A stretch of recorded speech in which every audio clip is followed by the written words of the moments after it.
Hey guys, tonight, we're sliding back through time, into a cold, damp night, after a long, muddy journey that's left your legs aching and your stomach growling. Ahead of you glimmers the flickering light of a roadside inn, cramped, noisy, and thick with the smell of smoke, sweat, damp leather, barley, and possibly urine. You've just stepped into what was once called a rest stop in the Middle Ages, a place where comfort existed only as rumor, and privacy was a foreign concept. And yet, right here, between clinking clay mugs, snoring bodies, and drunken singing, stories were told, schemes were whispered, and sometimes, history took a turn over a bowl of suspicious soup, so before you kick your feet up on some wobbly stool, take a second to like this video and hit follow, if you genuinely enjoy the strange and often grimy corners of history we visit together each night. And if you're listening from a clean room, with glass windows and no rats running past your feet, leave a comment, tell me where you are and what time it is. Honestly, I always get a chuckle imagining you listening to this while relaxing, and thanking the stars you're not curled up beside a goat tonight. Now then, dim the lights. Turn on a fan if you want a little background breeze. Snuggle under your blanket, unless you're actually sitting in a 14th century roadside inn, in which case, feel free to ignore me entirely. Let's begin tonight's tale. From the first glow of dawn to the stillness after midnight, you'll work, observe, and worry beneath a sloping roof that served as hotel, tavern, village bulletin board, and a rough and ready first aid post. You probably won't survive. You're jolted awake by a loud thud as something heavy slams into the wall beside your head, again. It's barely dawn, and already the inn has launched into its familiar, clamorous rhythm. From below comes the unmistakable clatter of pots and pans being jostled, dropped, or possibly hurled in frustration. Outside, someone is shouting in a voice so soaked in ale and poor judgment that it nearly curdles the morning air. You blink up at the cracked and weather-darkened ceiling above you, the rough straw-stuffed mattress creaking beneath your back like an old ship's hull. You brace yourself. It's going to be another long, unpredictable day. The room smells like damp wool left too long by the hearth, warped wood that's never quite dried, and the sour trace of the chamber pot tucked far too close to the bed. It's a pungent bouquet that would test even the most world-weary traveler's composure. You sit up, grimacing as you brush a scatter of hay from your rumpled tunic. A mouse darts across the uneven floorboards with practiced ease. Not your mouse, but he's a regular. If you had any authority, you'd charge him rent. Downstairs, Mistress Ellen is already shouting, her voice slicing through the morning like a cleaver through gristle. She has the vocal force of a town crier and the patience of a saint pushed well beyond her limit. You hear her laying into the stable boy, who, judging by the banging and bleating, has once again let one of the oxen wander into the kitchen. That's the second time in 4 days. And the third if you count the time it knocked over the stew. You splash cold water from a cracked ceramic basin over your face. It's not refreshing in the invigorating sense, it's just cold, a little slimy, and carries the faint suspicion that something else has been drinking from the barrel. You dry off with the least soggy corner of your tunic, which still carries the smoky scent of last night's hearth fire and a lingering note of whatever herbaceous cologne the traveling herbalist was wearing. Mint, perhaps. Or boiled pine cones. Hard to tell. As you pull on your boots, still stiff with dried mud and something darker you've chosen not to investigate, you hear the hallway door creak open. A guest stumbles by, bleary-eyed and shirtless, clutching a wooden mug that most certainly was not in his possession at check-in. He glances at you. You glance back. Neither of you speaks. It's too early for words, and both of your souls are still only half awake. You make your way down the narrow stairs, each warped wooden step groaning beneath your weight like it's protesting your continued presence. The taproom is already showing signs of last night's excess, stools knocked over in a lazy sprawl, a half-eaten bowl of stew turned to cement on the floor. And 3 unconscious figures sprawled around the hearth, snoring in a grim sort of harmony. One of them is still cradling a chicken, Mistress Ellen is behind the bar, doling out porridge with the grim resolve of someone who has long accepted that appreciation is not part of the job description. She glares at you like a hawk who took up baking out of spite. "You're late," she says flatly, thrusting a battered broom into your hands with one and slapping a bowl of porridge into them with the other. The porridge is gray. It's lumpy. It's steaming faintly and smells like it was made from oats, water, and existential dread. "Eat. Sweep. Then check the guests," she rattles off. "The merchants' caravans due by noon and I want those rooms looking less revolting than usual." You nod. You've learned not to argue. The last time you did, you ended up scrubbing the latrine trench with your bare hands and a very uncooperative stick. As you begin sweeping, you notice something wriggling beneath one of the tables. Might be a rat. Might be someone's discarded wig. You prod it with the broom handle. It hisses at you. Definitely not a wig. You settle on the bench near the window to eat. The window glass is thick and uneven, imported at great expense, and so smudged it diffuses the light like a dirty lantern.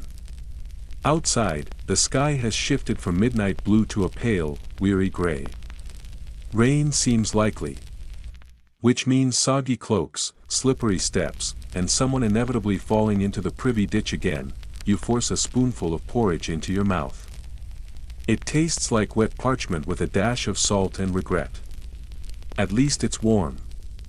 Mostly, a tall, bearded man staggers in through the side door. His tunic looks like it survived a battle or two, and his boots squelch with every step. He slaps a coin on the bar and mutters something that could be either ale or owl. Mistress Ellen doesn't ask for clarification. She pours the drink and slides it toward him in one smooth motion. She's done it 1,000 times before. Possibly more. He drains the mug in one go, wipes his mouth with the back of his sleeve, and grunts with satisfaction. "Tastes less like poison than usual," he mutters, gravel-voiced. High praise, really. Outside, the sound of a cart rattling along the cobbles filters in. You hear the driver shouting, the squeal of the mule's harness, and a sudden splash as someone steps into something that likely wasn't mud. A child laughs. A woman swears. The standard morning overture of village life. You put down your bowl and return to your sweeping. The floor needs cleaning, the taproom needs rearranging, and there's a better-than-average chance someone passed out in the root cellar and will need extracting, and it's still barely sunrise. Historians still debate whether medieval inns operated more like boarding houses, drinking halls, or barely controlled disasters. The truth is, they were all of those things at once. Some were impressive stone structures with carved beams and honest-to-goodness chimneys. Others, like this one, were glorified barns with a strong ale license and no fire exits. You brush crumbs, chicken feathers, and the occasional suspicious bone into the hearth. The fire spits and crackles, releasing the sharp, smoky scent of scorched wood and yesterday's stew. It's a marked improvement over the stench from the stables, which you're due to visit next. Something to look forward to. By now, more of the guests have started to rouse. You hear groans, the thump of boots hitting floorboards, and the beginnings of complaints shouted from upstairs. One voice complains there's no water in their basin. Another fires back that the water is there, it's just frozen. Welcome to medieval plumbing. Mistress Ellen slaps a scrap of parchment into your hand. It's a chore list. Scribbled in what might be charcoal or possibly soot, filled with supplies to fetch and names you don't recognize. You squint at one entry that seems to read "scrape soot off chimney chickens." Ellen glances over your shoulder and sighs. It says chimney bricks. Right. Obviously, you catch a whiff of something strong and acidic, probably vinegar, as she starts scrubbing out mugs with a rag that may have been clean once upon a time. Whatever she's using could double as paint remover and has a track record of killing at least 2 types of mold. That's reassuring. In its way, you reach for the water bucket and step toward the back door when Ellen calls out over her shoulder, "And if you see that minstrel from last night, tell him he still owes for the goose." you don't even flinch. Not anymore, just another day. You step out the door and are instantly hit with the kind of regret that reaches deep into your bones. Every decision that led you here, every yes, every nod, every sure, I'll help, comes rushing back in a wave of muddy disappointment. The air outside the inn is wet, thick, and intensely aromatic. Not the pleasant kind of aroma you associate with fresh-cut herbs or blooming wildflowers, but the kind that clings to your clothes and haunts your nostrils. It smells like something was spilled, then left to ferment, and eventually gave up the will to live. The sky hangs low in a featureless gray shroud, heavy with unshed rain, pressing down on the thatched rooftops like a damp wool blanket stretched across the village. Mud is everywhere. It cakes the uneven yard, clings to your boots, and turns every step into a gamble. The cobblestones beneath your feet are more of a concept than a structure, occasional raised suggestions of stone half submerged in muck. The entire yard operates as its own ecosystem, one that seems self-sustaining in the worst way. The scent is a pungent brew of manure, rotting straw, wet hay, and a particular sourness that defies classification. It latches onto your sinuses like an ambush. You inhale once and immediately regret trying to breathe at all. Welcome to the stable yard. As you cross into the muck, the chickens scatter in a flurry of wings and indignant clucks. One of them, half-plucked and apparently harboring a grudge, launches a squawking assault on your boots. You kick a clump of straw in its direction. It doesn't retreat. It hisses. Lately, it feels like everything hisses at you: chickens, rats, Ellen. Gripping the wooden bucket with one hand, you make your way around the sagging corner of the inn to the stables. The building stands at a precarious angle, leaning subtly to the left as if exhausted or perhaps haunted by the memory of better architectural choices. The walls are a patchwork of timber, cobbled together from whatever was available: oak boards, pine planks, fragments of broken furniture, and what looks suspiciously like the side of an old cupboard. A weathered wooden sign dangles from rusty nails above the entrance.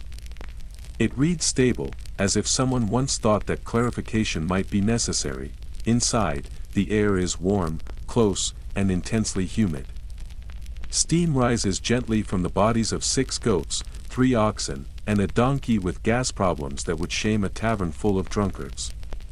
The combined heat and smell create a kind of oppressive atmosphere that seems to stick to your skin. You blink, adjusting to the gloom. The stable boy is, unsurprisingly, asleep. Again. He's curled up in a heap of straw with one arm flung dramatically over his face like a fainting noblewoman in a bad play. He snores softly, oblivious to the chaos around him. You prod him with the handle of your broom. No reaction. You prod him again, a little harder. Erg, he groans, shifting slightly but not opening his eyes. Not my turn to scrub the trough. He mutters, voice thick with sleep and indignation. You sigh and decide to leave him there. The animals aren't going to wait, and neither is Mistress Ellen, who views both laziness and trampled vegetables with equal fury. You start with the oxen.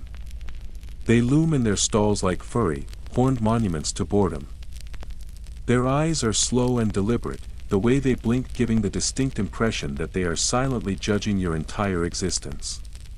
One of them flicks its tail lazily and smacks you across the face. You take it personally. You always do. Time to shovel. The manure pile isn't just large, it's significant. It holds weight in the narrative of your life. It feels almost mythic, as if it has been accumulating since the dawn of time and has developed ambitions of its own.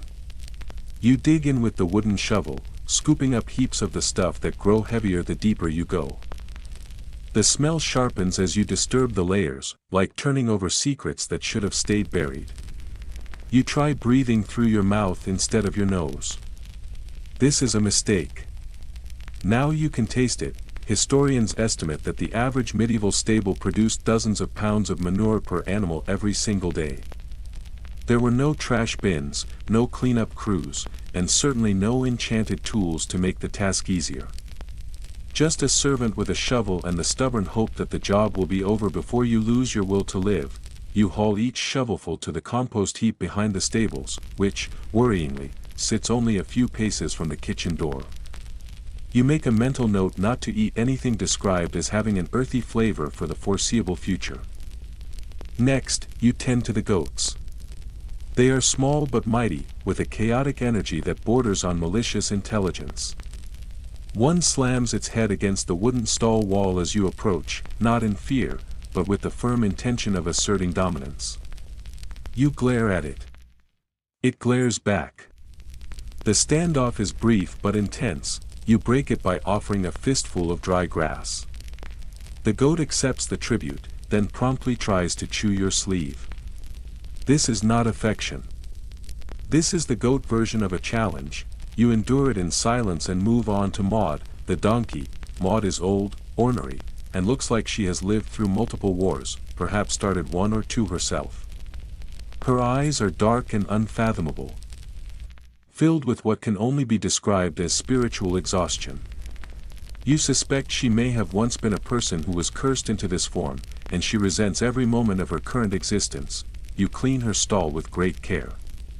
Maud has very specific rules. She kicks if you go too fast, she kicks if you go too slow, and she kicks if you breathe too loudly. Today, she lets you work in relative peace. She farts, loudly and without shame, then resumes staring into the middle distance with philosophical intensity. The water troughs are nearly empty.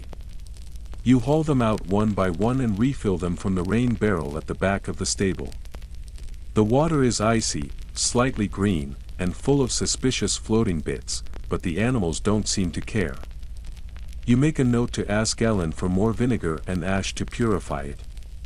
Maybe even mention the idea of a filter. Then again, getting her to spend a coin is harder than getting Maud to smile. As you lug the final bucket back to the oxen, a voice rings out from behind you. Oi! You the stable hand? You turn to find a traveler in a faded green cloak. His horse, a shaggy, exhausted creature, pulls a small cart and looks like it has seen better centuries. Sort of, you reply, need a place for the beast. Got coin? The horse snorts loudly, clearly offended by being referred to as a beast. You gesture toward the far stall, the only one not already filled with livestock, chickens, or an air of hostility. As he leads the animal inside, you catch the unmistakable scent of dried blood. The horse is hurt, not badly, but enough to warrant care. You say nothing. Instead, you retrieve a bucket of water that is only slightly cleaner, a worn cloth, and a smear of herbal salve that Ellen keeps tucked behind the spice jars. It smells like crushed garlic mixed with moldy socks, but it has healed worse wounds, as you kneel and begin gently applying the salve to the horse's injured leg. The traveler watches you in silence. His eyes are tired, the kind of tired that comes from miles and sleepless nights. Thanks, he says at last. Came from Dunmere. Long road. Bandits hit us 2 nights back. Lost a sack of barley and my best knife. You grunt softly in sympathy. Stayed at an inn yesterday, he continues. Not like this one. Yours has character. You nod, unsure whether to take that as praise or warning. The clouds overhead begin to shift, letting a sliver of pale sunlight spill into the yard. Slowly, the village stirs awake. A woman herds a line of noisy geese past the front gate, muttering curses as she waves a stick to keep them in order. A man in a rough-spun cloak crouches to tie his boot, revealing a flash of chainmail beneath. Not a knight, probably, but he wants you to think he is. The door of the inn swings open, and a young boy bursts out, sprinting across the yard in pursuit of a sausage tied to a string. You don't ask. You never ask anymore. That way lies madness. Interesting detail. Some medieval stables were designed with clever drainage systems carved directly into the floor. Stone channels guided waste water out and away. Yours does not have such luxury. Yours has buckets. Yours has your back. That's the whole system. You finish tending to the horse and pat its flank gently. Then you lean back against the stable wall and let yourself breathe for a moment. The stable boy has finally woken up and is humming tunelessly as he half-heartedly shakes straw into a feeding bin. He glances at you, guilt clear in his expression. "You gonna tell Mistress Ellen I overslept?" You shrug. "Depends. You clean Maud's stall." He groans. "Maud hates me." "Then this is good for your character." Grumbling, he shuffles off. You stretch your arms, feeling the ache in your shoulders like a dull echo. The sun is still low in the sky. Mid-morning, if that. Historians still debate whether stable work was a profession in its own right or simply a punishment assigned to whoever owed the most favors. In your case, it is both. Still, you try to appreciate the upside. You are outside. Mostly. The air, while rancid, is less suffocating than the tavern. And no one has vomited on your boots today. So far, you trudge back toward the inn, avoiding puddles and things you prefer not to name. The chickens part warily as you pass. The goat is now standing proudly atop the traveler's cart like some tiny horned monarch. The donkey stares into the void. As always, you wipe your hands on your tunic, release a breath that smells faintly of hay and regret, and square your shoulders. Time to face breakfast service. You swing open the creaky inn door and step back inside, and at once you are struck by a scent so layered, so questionably constructed, that it makes the stable air seem almost refreshing by comparison. It is a thick, enveloping wall of aromas that collides with your face in a hot, damp wave. Smoke from the hearth clings to the rafters. A burnt, vaguely meaty scent floats from the kitchen. Somewhere beneath it all, you catch notes of damp wool, sour ale, and something that might once have been an onion but has since passed into another form of being.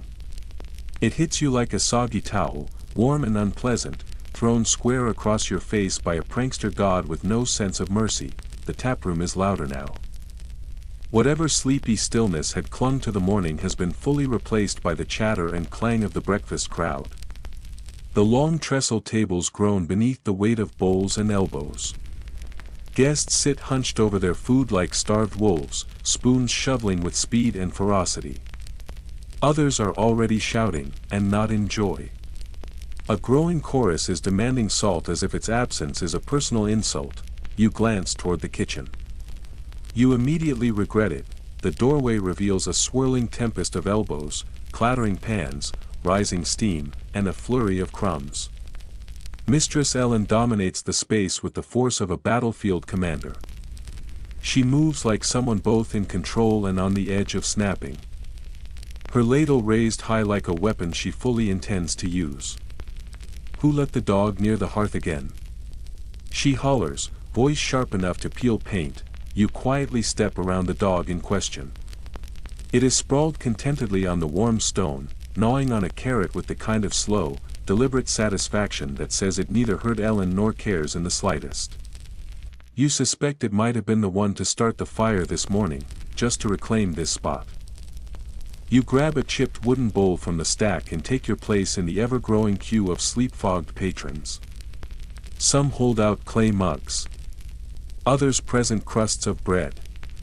One man extends a dented helmet, claiming with complete sincerity that it helps the flavor settle. You lack the strength to challenge this. When your turn arrives, Mistress Ellen slaps a ladleful of something thick and beige into your bowl with the efficiency of someone who stopped caring about presentation years ago. "Pottage," she says with finality. You peer into the bowl. What's in it? Barley. Onion. Bit of bacon fat. Maybe turnip. Possibly yesterday's bread, she replies without looking at you, and this part. You point to a floating speck of unknown origin. Flavor, she answers. End of discussion. You take your meal and weave your way to an empty bench in the corner, sidestepping the snoring man from the night before who has not moved and is still gently cradling that same chicken. The chicken is now asleep as well. It is, oddly, the calmest presence in the room. You lower yourself onto the bench, which greets you with a squelch. Sticky, possibly damp, certainly not clean. You do not investigate further, you begin to eat. The pottage is tolerable. It is thick and vaguely warm, which is enough. It tastes mostly of boiled grain and salt, with a hint of root vegetable that might once have been flavorful. A few grains cling to the inside of the bowl like barnacles on a forgotten ship. Determined to outlast you, there is a sudden clatter near the hearth. A guest has dropped his spoon, risen dramatically, and is now proclaiming that his food is simultaneously too cold, too hot, and completely tasteless. He gestures wildly, perhaps to summon justice. Mistress Ellen does not pause. She hands him a fresh spoon, utters a single command, eat it or starve, and returns to her cauldron. Historical note worth knowing, pottage was the defining meal of much of medieval Europe, particularly for the working class. A humble stew of boiled grains, roots, and the occasional lucky addition of meat or herbs, it was endlessly flexible. More survival strategy than cuisine. Think of it as soup's lazier, more practical sibling. A warm spoonful of what the pantry allowed, a serving wench glides past you, her tray stacked with mugs, ducking and weaving through the press of bodies. A merchant, already red in the face from drink or sun or both, reaches out with a slow, clumsy hand. She dodges with a practiced step and a glare sharp enough to skin an apple. He pulls back, pretending surprise. No one buys it. No one comments. This, too, is part of breakfast. Across the room, a group of pilgrims wrapped in dusty cloaks are deep in a theological brawl. Their voices rise in waves, each convinced of their chosen saint's superiority. Turned water into wine, clear as daylight, that was Saint Bridget, you goat. Agnes had the lamb, and the hands that glowed. No, no, you mean Hildegard. Or maybe the baker's wife. Or. Wait, are we still in Dunmere? You tune them out before the debate turns into a reenactment. You concentrate on your pottage instead. A small girl sidles up beside your bench. She cannot be older than 10. Her cheeks are smudged, her clothes too large. Her eyes quick and wary like a stray cat sizing up a kitchen door, she holds out a splintered wooden spoon. Got any honey? She asks, you shake your head, her expression falls. Ale? You shake your head again, she sighs, shrugs, and wanders off, muttering under her breath something about weak porridge and even weaker men. You are halfway through your bowl when someone at the back sneezes. Not just a sneeze, but a full body, window rattling, soul shaking sneeze. Conversation stutters. A hush falls, hope it's not the sweating sickness, someone mutters, no one laughs. You resume eating, faster this time, your gaze drifts to the hearth, where a blackened kettle simmers gently over orange coals. The steam rises in gentle curls, mingling with the scent of wood smoke and crushed herbs. A small group huddles nearby, warming their hands, sipping from mugs filled with a weak ale that barely counts as beer. The kind of brew that passes for breakfast in these parts. You stand, carry your bowl to the wash basin, and rinse it in lukewarm, slightly cloudy water. It is not clean. It is not cold. But it is the only option. Cleanliness here is more of an aspiration than a practice, and most have learned to live within the limits of that dream. Curious historical aside, many inns served something called small beer at breakfast. This weak ale was so diluted it barely registered as alcoholic, but just potent enough to kill off dangerous microbes in the water. Children drank it. Monks drank it. It was the preferred drink of morning laborers and late-night survivors. The original hydration compromise. You return to the dining room and immediately notice a man leaning against one of the far corner posts. He is chewing a strip of dried meat with unsettling patience, his gaze sweeping the room like a hawk waiting for a misstep. His cloak is too clean. His boots too polished. His presence too quiet. You take mental note. He is not a merchant. He is something else. Possibly something worse. You reach for a rag and begin wiping the tables. The rag is damp. Not freshly clean, but perpetually moist in the way of things that have never truly dried. The table is probably dirtier now than when you started. You accept this. The serving wench slips past again and murmurs in your direction without stopping. Watch the one near the door, she warns.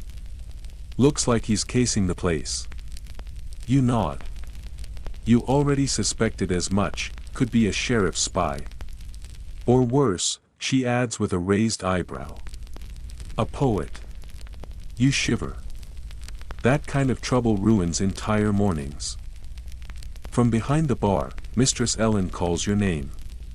Her voice slices through the noise. Check the back room. The minstrel's bed stinks worse than the privy. You groan, set down the rag, and head for the stairs. As you pass the doorway, a monk smiles gently and raises a hand in greeting. May God grant you peace, he says with sincere warmth. You nod. And you. And maybe a better breakfast. He chuckles. I gave up flavor for Lent. 7 years ago. You make your way down the back hall. It is narrow and dimly lit, with just enough sunlight filtering through warped shutters to cast elongated shadows across the uneven floor. A rat darts across your path. You do not react. You are past reacting. You reach the minstrel's door and push it open. Immediate mistake, the smell hits you like a club. Stale beer, sweat, and something desperate hang in the air.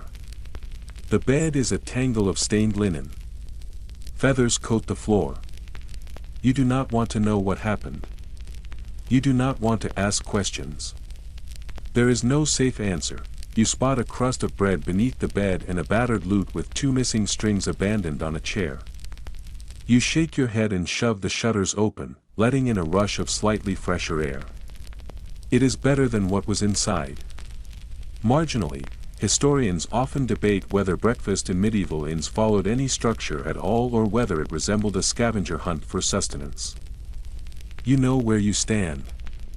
There is no schedule. There is no rulebook. You have watched guests consume everything from dried apples to stale cheese to raw onions and things that defy description. You strip the bed, roll the linen into a tight ball, and offer a silent apology to the flea kingdom you have just disrupted. Then you shoulder the bundle, carry it back downstairs, and drop it beside the washtub with a solid thump. You wipe your hands on your tunic, which is now more grime than fabric. Mistress Ellen raises an eyebrow at you. Did he leave anything worth keeping? You shake your head. Figures. Minstrels pay in songs and scandal. Never coin. You finally find a quiet corner near the fire, where a forgotten mug of ale rests on the table. You sit down beside it, claim it as your own, and take a sip. It is flat. Slightly sour. And surprisingly acceptable. In this inn, that counts as a win. You barely finish your final sip of lukewarm ale when Mistress Ellen appears out of nowhere, slaps a bundle of linen into your arms with the force of a soldier arming a recruit, and barks, upstairs. Rooms 5 through 7. If I find so much as a chicken feather in those beds again, I'll pluck you next. You nod with the grim understanding of someone who has no doubt she means every word. She once chased a customer out of the pantry with a soup ladle and a prayer. You still hear the story whispered by children near the village well, the stairs groan beneath your boots, every step an announcement of your arrival to anyone above still trying to pretend it is too early for the world. The second floor of the inn greets you like a stale loaf of bread. The air is heavy, thick with the breath of too many people crammed too close together for too long. It smells faintly of wet socks, spoiled dreams, and the kind of sleep that leaves creases in your soul. There is warmth, but not the pleasant kind. This is the kind that clings to your skin and sinks into your collar. You start with room 5, you give a polite knock, mostly for tradition. There is no answer. Slowly, cautiously, you push the door open. Immediately, you regret it. It looks like someone tried to host a feast, start a brawl, and perform a spiritual cleansing all at once, and then decided cleaning up afterward was someone else's problem entirely. The bedding is a crumpled mass on the floor, tangled like it had been dragged through an argument. The chamber pot in the corner is too full, bordering on sinister. And someone, with artistic flair and very dirty fingers, has drawn a crude smiling face in soot on the windowpane. You would be charmed if you weren't also holding a bucket. You approach the bed like it might bite. Pinching a corner of the mattress between two fingers, you give it a tentative lift. The straw stuffing inside rustles. Probably straw. Probably not rats. You decide not to investigate further. Helpful historical reminder: in medieval inns, individual mattresses as we know them today didn't really exist.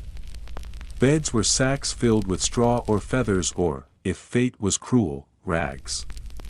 Privacy was a rare luxury. Cleanliness was closer to a wish than a standard.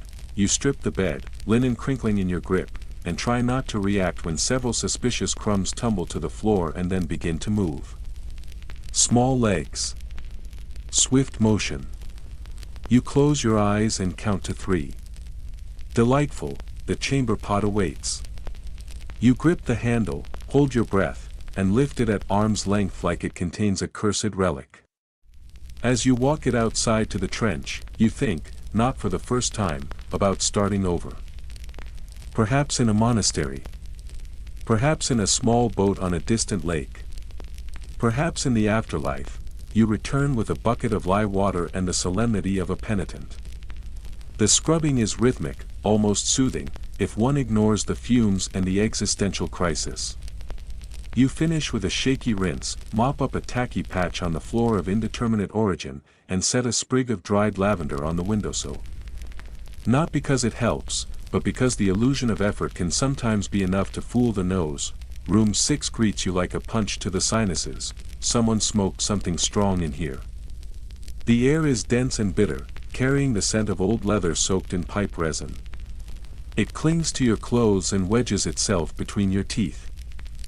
The guest is long gone, but his boots remain by the door. One of them twitches, you stare.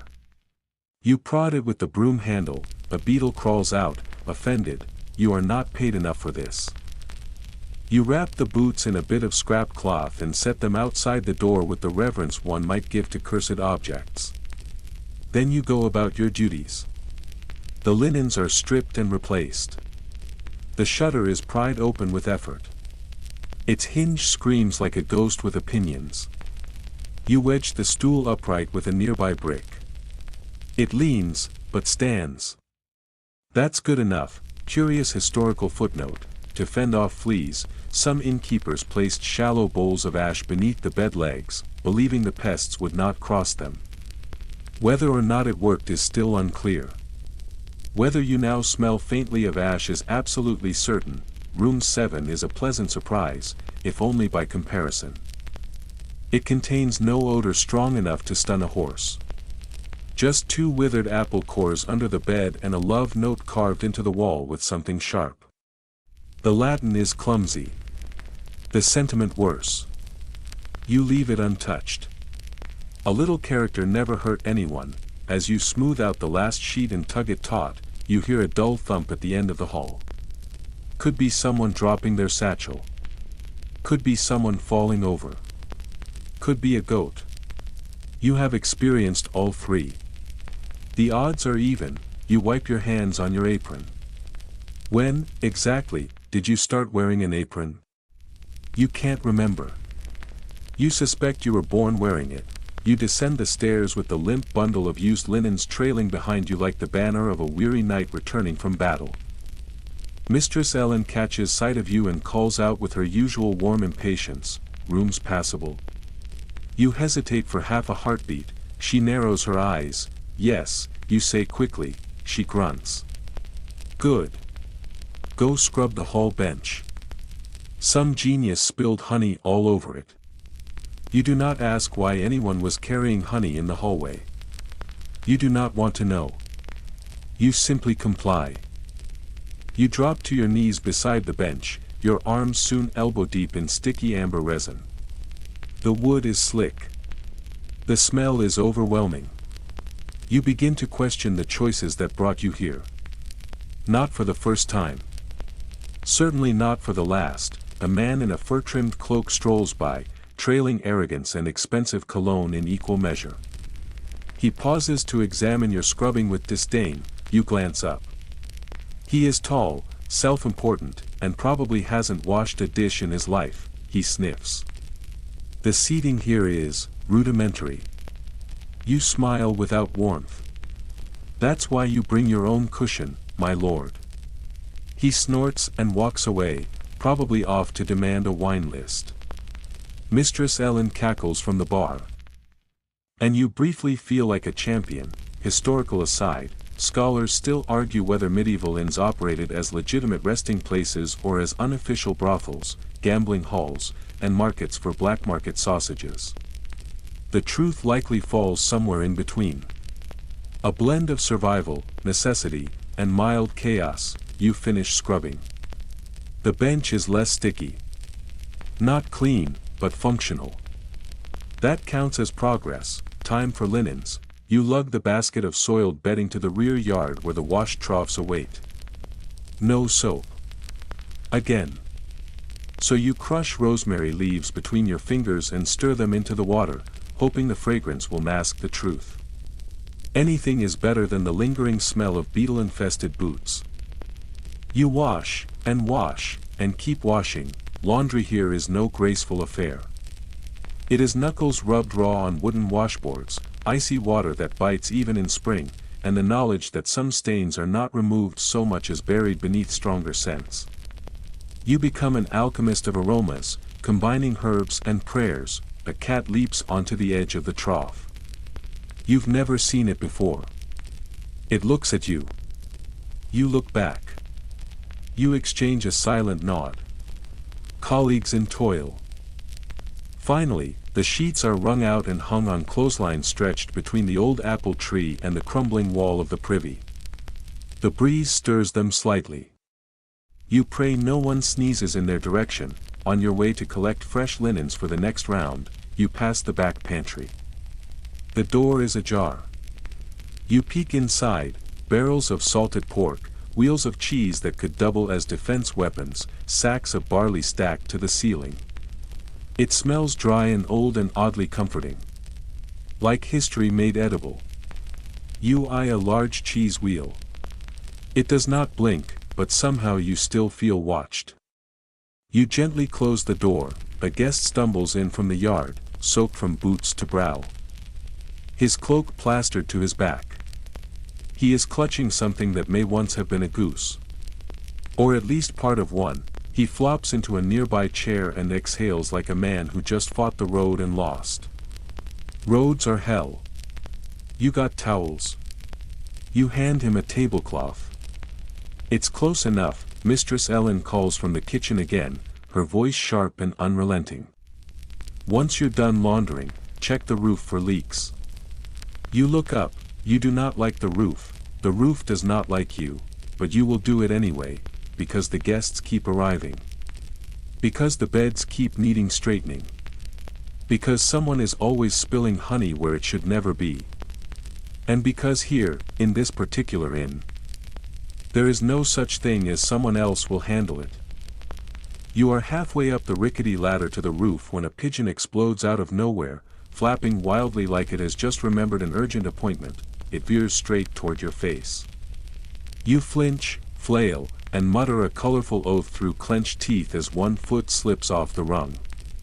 Your arms instinctively cling to the top rail, legs dangling in midair like a startled cat caught mid-leap from a cupboard. The ladder groans beneath your weight, its warped frame wobbling with exaggerated drama. The wind whistles a warning around your ears, stirring your tunic like a sail in a storm. Somewhere below, you hear a goat bleat in what sounds alarmingly like laughter. You don't turn to check. You know exactly which goat it is. Breathing hard, you steady yourself and drag your body up the final few rungs. Your fingers scrape against the rough edge of the roof as you haul yourself onto the thatch. It sags under your weight with a tired, splintery groan that feels more like a complaint than a structural response. You lie flat on your back, arms sprawled, face turned to the dull sky, chest rising and falling like a bellows. Your ribs ache. You're too young to feel this old. You close your eyes and whisper a small, non-committal prayer that the thatch holds. 1 week patch and you'll fall directly into room 4's basin. That has happened before. The dent in the floorboard is still visible. After a moment, you roll onto your side and begin crawling toward the chimney. Your boots squelch softly as they press into the damp straw. Yesterday's storm has turned one entire corner of the roof into a sodden, spongy mess. The smell is equal parts mildew and regret. Mistress Ellen had insisted there was a leak. Judging by the fact that your left knee is now soaked through, you are in no position to argue.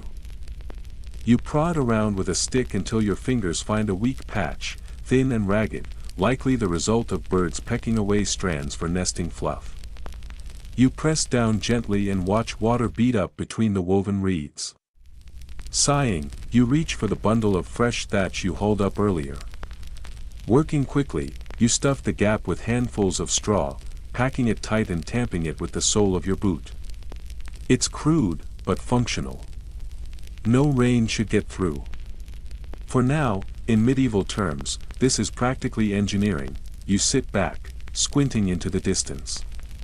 From this vantage point, the village stretches out in uneven lumps and slants. Crooked fences frame small yards muddied by livestock and mischief. Wisps of chimney smoke coil upward into the low-hanging sky, mingling with the distant cries of vendors and the clatter of hooves on stone. You spot a cart barreling down the main road far too fast. It jolts with every rut and rock. Either someone is late on a delivery or they are extremely committed to leaving their problems behind. Just as you start your descent, a voice floats up from the courtyard. "Oi. Is that the innkeeper's new servant?" You glance downward. A man stands below, juggling a lute, 2 sloshing tankards, and a black eye. He grins up at you with the unbothered cheer of someone used to being punched in taverns. "I remember you. You're the one who served me pigeon stew last week." You smile in return, all polite composure with a splash of menace. "That wasn't pigeon." His grin wavers. You reach the ground and dust yourself off. Your tunic has acquired 3 new stains, all of uncertain origin. One is probably moss. The other 2 are stickier. You accept this reality with the weary indifference of someone who has forgotten what clean fabric looks like. Inside, the soundscape has changed. Someone shouts from within, their voice sharp with indignation, "Where's my bloody horse?" You sigh, the guests are officially restless. You push open the door and step into a different kind of storm. The taproom is buzzing now, thick with overlapping voices and the thump of muddy boots. The lunch crowd is arriving early, trailing in from the road with damp cloaks and demanding expressions. They smell of rain and impatience, many of them look exhausted. Some appear as if they have walked since sunrise. A few look as if they haven't stopped walking since Jerusalem. But even in the swell of bodies and sound, a few guests stand apart. First, the knight. You spot him immediately by the way he clanks when he sits. His armor creaks like an insulted pantry door. He removes his helmet with a flourish and drops it on the table with the dull finality of a judge's gavel. He orders mead, gets served ale, and proceeds to flirt with a passing wench using gallant phrases that involve milady and, bafflingly, thine elbow. Next, the merchant. He is round, well-fed, and covered in rings. Not one fingernail is visible beneath the jeweled crust of his hands. He smells of cinnamon, ink, and travel. He snaps his fingers too often and insists things arrive immediately. In this inn, that translates to soon, in theory. He asks questions you're too busy to answer and tips less than the town juggler, and then, the quiet one in the corner, you catch only glimpses of him. His face stays hidden in the hood's shadow, but his hands are visible, ink-stained. Twitchy. He scribbles something onto parchment between sips of what might be watered-down ale. Occasionally, he glances around the room with furtive interest. You swear he sketches people when their backs are turned. Spy. Bard. Nervous monk. You decide not to look too long. Mistress Ellen appears at your elbow, silent as smoke. Keep an eye on those three, she murmurs, handing you a tray of drinks. Troubles like stew. Starts quiet. Then it bubbles over. You nod once. The taproom swirls around you in fragments as you move between tables, balancing the tray like a seasoned tightrope walker.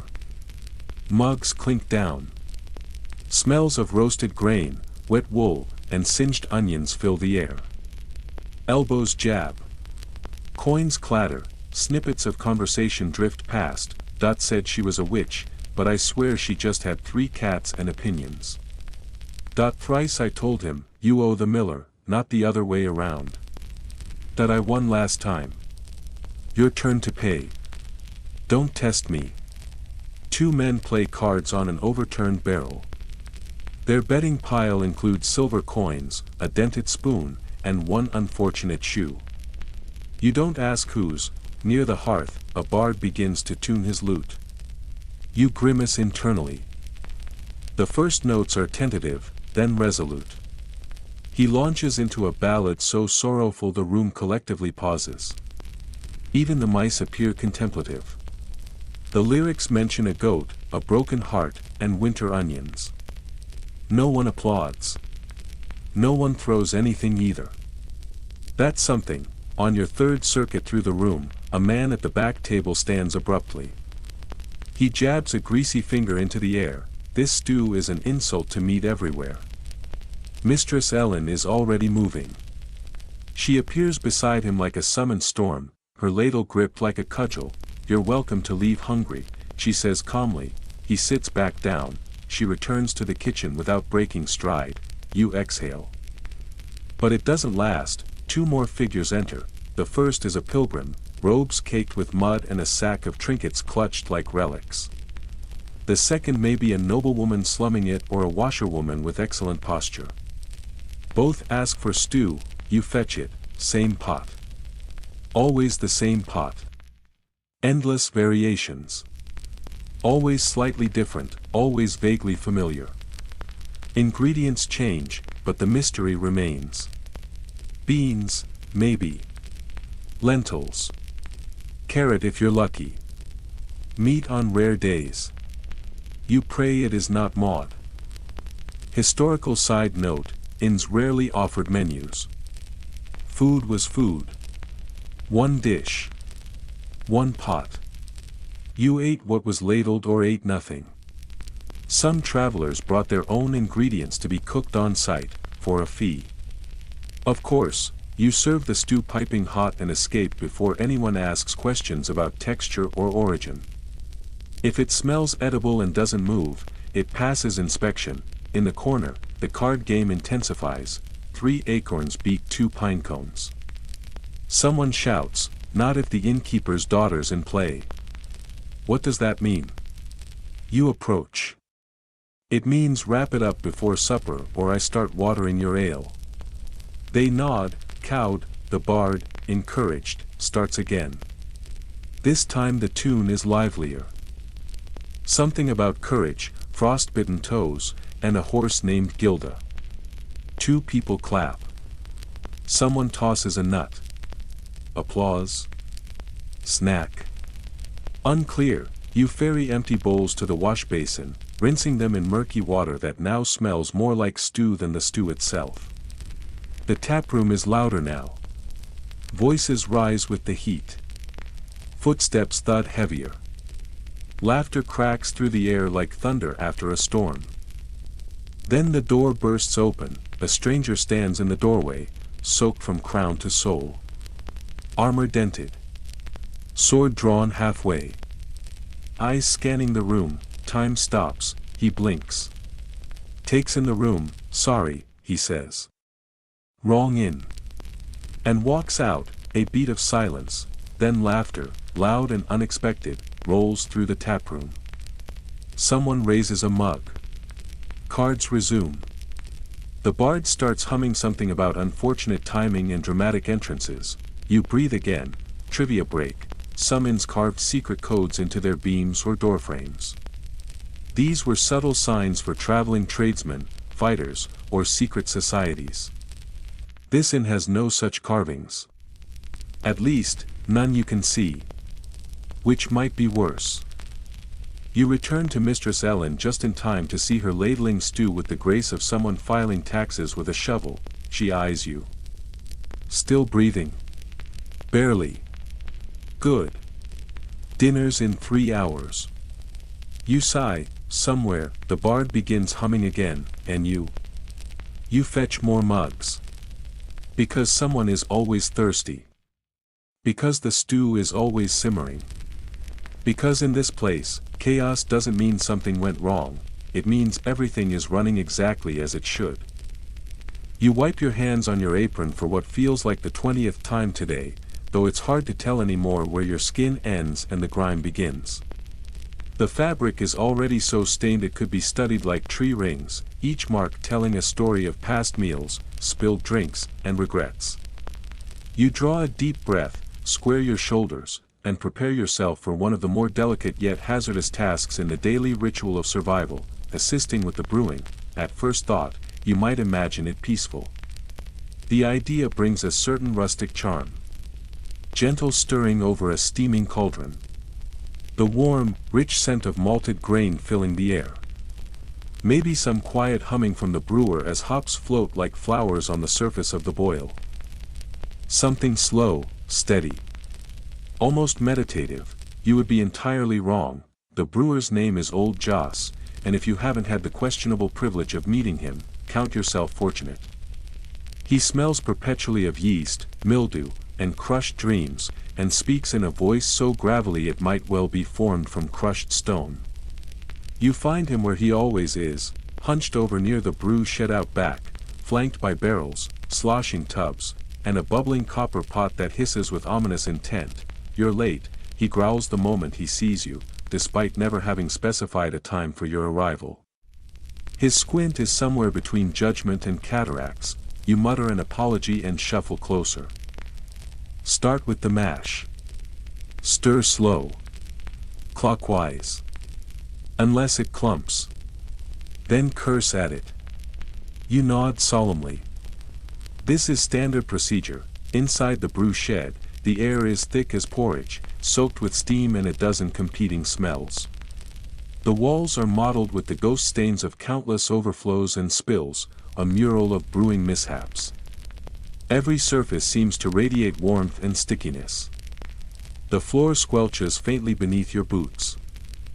You grab the oversized paddle leaning against a bench and peer into the mash tun, where a hot, bubbling mass of water and grain churns like a swamp that has given up on being drinkable. You begin to stir, clockwise, slow, steady. You pray quietly to any kitchen spirits listening. Mainstream historical fact. Brewing ale was an essential daily task in most medieval households and inns. Potable water could not be trusted, but ale, specifically small beer, offered a safer alternative with minimal alcohol content. It was sustenance in a cup, consumed by men, women, and children alike from morning until evening. For many, it was the liquid thread holding daily life together. The scent that rises from the vat is forceful and unapologetic. It's a pungent combination of damp grain, heated metal, boiled breakfast, and something that could be either hope or despair. Sweat beads along your neck almost instantly. The steam clings to your face, curling tendrils of hair and soaking your tunic in a matter of moments. The paddle groans with each pass through the thick, sludgy mash. You feel like you are steering a ship through pudding. Behind you, Old Joss is inspecting a barrel with the focus of a man preparing to be buried in it. He taps it with a mallet, leans in as if it's whispering secrets, then gives a solemn nod. Needs more boil, he mutters. Everything does. You keep stirring, your arms aching now with the kind of exertion that always feels thankless. High in the rafters, a squirrel eyes you. Its posture suggests judgment. You suspect it has seen things. Old Joss hands you a sack of dried hops with a grunt. Toss this in the kettle. Don't breathe deep. Smells'll punch you in the throat. You do as told. The hops unleash a sharp, bitter tang into the air, like crushed dandelions left in a vinegar bath. The smell slices through the staleness like a scythe. You cough once. Just once. You count it as a small personal triumph. Quirky brewing fact: medieval brewers were known for experimentation, though experimentation is a generous word. Alongside hops, they added herbs like wormwood, heather, yarrow, or even stale bread and eggshells. One particularly daring recipe called for henbane, which caused hallucinations and, on occasion, untimely funerals. You silently hope Joss keeps things traditional. As the brew begins to bubble and spit, Joss leans in the doorway, scratching his tangled beard with a yellowed fingernail. His gaze settles on you with something resembling amusement. You ever taste your own batch? He asks. You shake your head. Not once, not intentionally. He chuckles, a sound like gravel being poured into a boot. Wise. You hope he's joking. You doubt he is. The mash hisses violently, sending up a plume of steam that makes your eyes water. You jump back, heart racing. Joss barely reacts, means it's waking up, he says, utterly unfazed. You nod. You pretend that's comforting. With the mash boiled, the next step is straining. You tie a ragged cloth over the lip of a barrel and begin pouring the thick brew through it, catching the leftover solids. These clumps of soggy grain and husk will likely be fed to the pigs. Or baked into tomorrow's bread. Or both. You do not ask. The strained liquid, cloudy and the color of murky gold, is transferred to a waiting cask. It steams faintly. Fermentation will begin almost immediately. At least, if nothing dies inside at first. Some inns let their ale sit until it develops a pleasant fizz. Others serve it nearly raw, with a taste that suggests it's still deciding whether to become drink or punishment. At this inn, the ale is considered ready once it stops actively trying to escape its container. You help Joss seal the barrel. He mutters what you assume are blessings under his breath, but the language is so old and slurred it might just be a list of bad memories. Now, he says, handing you a wooden cup. Taste. You take it with hesitation. The liquid inside is warm and foamy. It smells like bread that has chosen violence. You raise it to your lips. It tastes, surprisingly decent, a touch sour. Slightly sweet. Thick enough to feel like food. Definitely alive. You nod slowly. Joss studies your expression. You're not dead. We'll call it a win. With a full jug of the freshly brewed ale tucked in the crook of your arm, you return to the taproom. Mistress Ellen catches the scent from across the room and wrinkles her nose with grudging approval. Tell Joss this batch smells less like socks than usual. This, from her, is high praise. You begin pouring mugs for the gathered patrons. The regulars take their cups, sniff, and sip. Most nod. One man immediately spits it across the table. He had accidentally picked up the rinsing bucket. You swap it out quietly. No one notices. Crisis averted. Near the hearth, the bard insists that his next drink be on the house, citing the romantic genius of having rhymed love with glove in his latest ballad. Mistress Ellen responds without looking up, rhyme, coin, with, join us in paying, historical curiosity. Scholars still debate the alcohol content of medieval ale. Some claim it was barely stronger than soup. Others argue a determined brewer could make a drink potent enough to unseat a monk.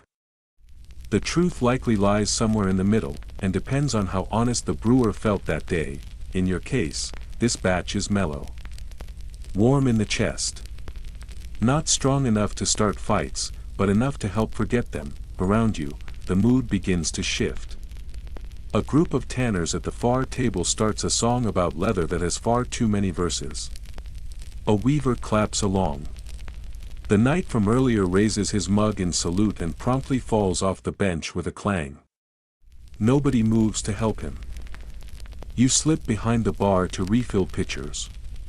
One of the serving wenches winks at you as she ducks past. Careful, she warns. This lot's only jolly until the ale runs dry. You nod, already calculating the level in the jug, so. 2 hours. You ask, she grins. 1. You bring out more cups. They're an eclectic mix, carved wood, beaten pewter, one suspiciously smooth mug that looks like it was made from bone. No one complains. Not until a guest finds a bee floating in his. He shrugs, protein, he says, and drinks it anyway. You admire the spirit. Later, a woman approaches and asks for a second cup, this time less cloudy. You give the jug a swirl and pour. This is the clear part. You assure her, she eyes the liquid, then drinks it in one go. Still miss wine, she mutters. You don't tell her wine, in this place, is more myth than menu. You pass old Joss again on your next circuit. He is sitting on a crate, nursing a small mug and muttering to a sack of barley like it owes him money. He looks entirely content. Maybe that's enough, the ale has warmed the taproom. Laughter bubbles like the brew. Someone starts a story about a duck that robbed a baker. A scrawny lad leaps onto a bench and shouts at the top of his lungs, to the INN. Mugs rise, voices cheer, even one of the chickens clucks in what might be approval. For now, it is working, the ale is poured. The guests are fed. No one has accused the stew of growling today. That counts as a quiet triumph. You gather the empties, rinse them in water that could use a miracle, and glance toward the cask. Still half full, which is good, because the tax collector is coming soon, and he takes offense to weak ale. The front door swings open with a gust of damp wind that curls through the taproom like an omen, scattering loose parchment and ruffling cloaks. Sharp, deliberate footsteps echo against the stone floor, the click of polished boots unmistakable in both sound and intention. You do not need to look up. You already know what kind of trouble has just entered the room.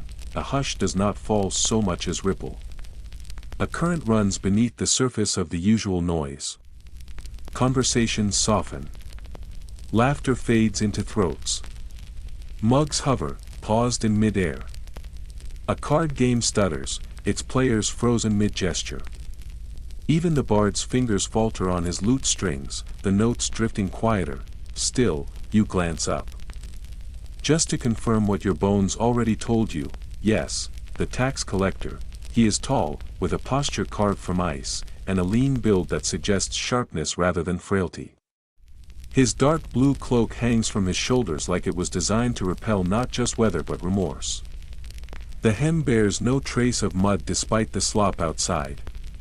His doublet is snug, his boots shine, his beard meticulously trimmed to the precise angle of disapproval. But it is his eyes that draw the most attention, cold, appraising, devoid of warmth. They are not eyes built for kindness. They are ledgers in human form. You have never seen him smile. You suspect he is physically incapable of it. He closes the door behind him with slow care, as if to underline the gravity of his entrance. He removes his gloves finger by finger, with the delicate precision of someone handling priceless fruit. Fruit, perhaps, grown in a garden you will never be allowed to see. Good day, he says, in a voice that renders the phrase an accusation more than a greeting. Mistress Ellen materializes at your side like smoke rising from a kitchen fire, moving with the quiet swiftness of someone long prepared for this. Her apron is crisp, her hands clean, her expression unreadable. Her mouth forms a shape that could almost pass for welcome, but her eyes are flint. Master Brenner, she replies, and her tone balances precariously between polite recognition and simmering dislike. Ellen, he says, offering a single nod. I believe today is collection. Indeed it is, she answers. Her voice does not waver. Ale? He pauses, just long enough to be noticed. If it's not cloudy. You pour him a mug from the clearest part of the batch, careful to let no foam spill. You set it gently before him. He lifts it slowly, examines it against the light, sniffs once, and takes a precise, almost ceremonial sip, then, finally, it will do. A collective exhale ripples through the room, subtle but unmistakable. The tension does not disappear, but it loosens, if only slightly. Mainstream historical fact: tax collection during the Middle Ages was rarely as tidy as records make it seem. Agents like Brenner operated on behalf of local lords or the crown, empowered to take cuts from every corner of life: merchants, farmers, taverns, travelers. It was less process and more performance. Bribes were customary. Fear was currency. Mistress Ellen vanishes briefly, then returns with a wrapped ledger and a small pouch that, pointedly, makes no sound. She places both on the nearest table with careful neutrality. Brenner sits, opens the ledger, and begins to flip through the pages without comment. His fingers move like blades, skimming each line with mechanical precision. Then, one dark brow arches: less revenue than last quarter. Fewer guests, Ellen replies evenly. The bridge was out. Bandits. Possibly ghosts. He looks up.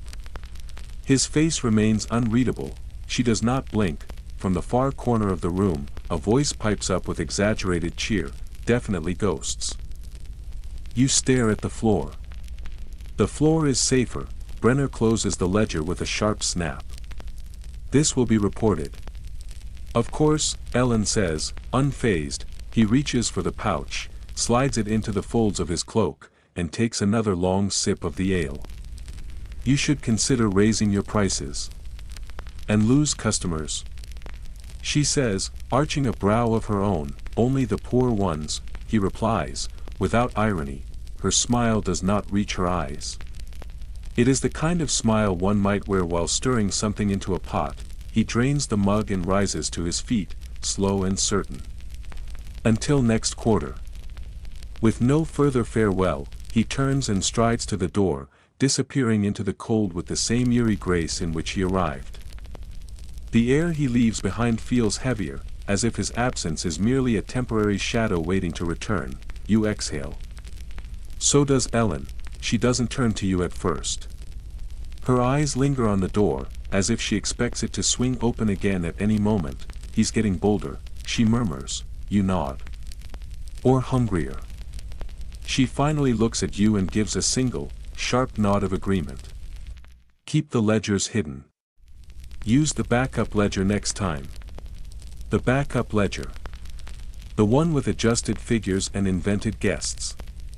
The one where Lady Mossford of Toadfen has apparently stayed 4 times this month and paid in silver, compliments, and fictional coin. Historical debate. Some scholars still wrestle with the accuracy of surviving medieval tax records.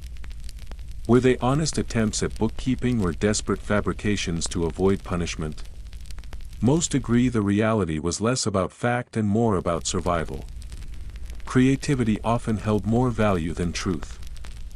You notice it, even if others pretend not to, the way Mistress Ellen lingers near the window now, her fingers tapping the sill in slow rhythm. The way her eyes drift toward the drawer where the ledgers are kept. The way the guests speak more softly, more carefully, until they forget to be afraid. The tax collector has gone, but like a bad harvest or a leaking roof, his presence lingers long after the door has closed. You return to your duties, picking up a rag and wiping down tables with exaggerated focus.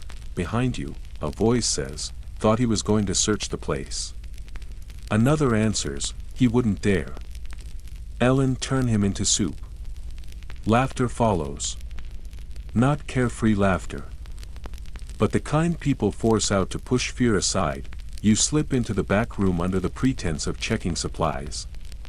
Partly to escape, partly because the stew ingredients are running low again, and the goose in the courtyard has started to look unusually plump. The storeroom is cramped but functional. Shelves line the walls, stacked with dried herbs, jars of pickled things, and enough garlic to ward off winter. A bundle of parsnips leans precariously. A crate of apples sits in the corner. Most are bruised.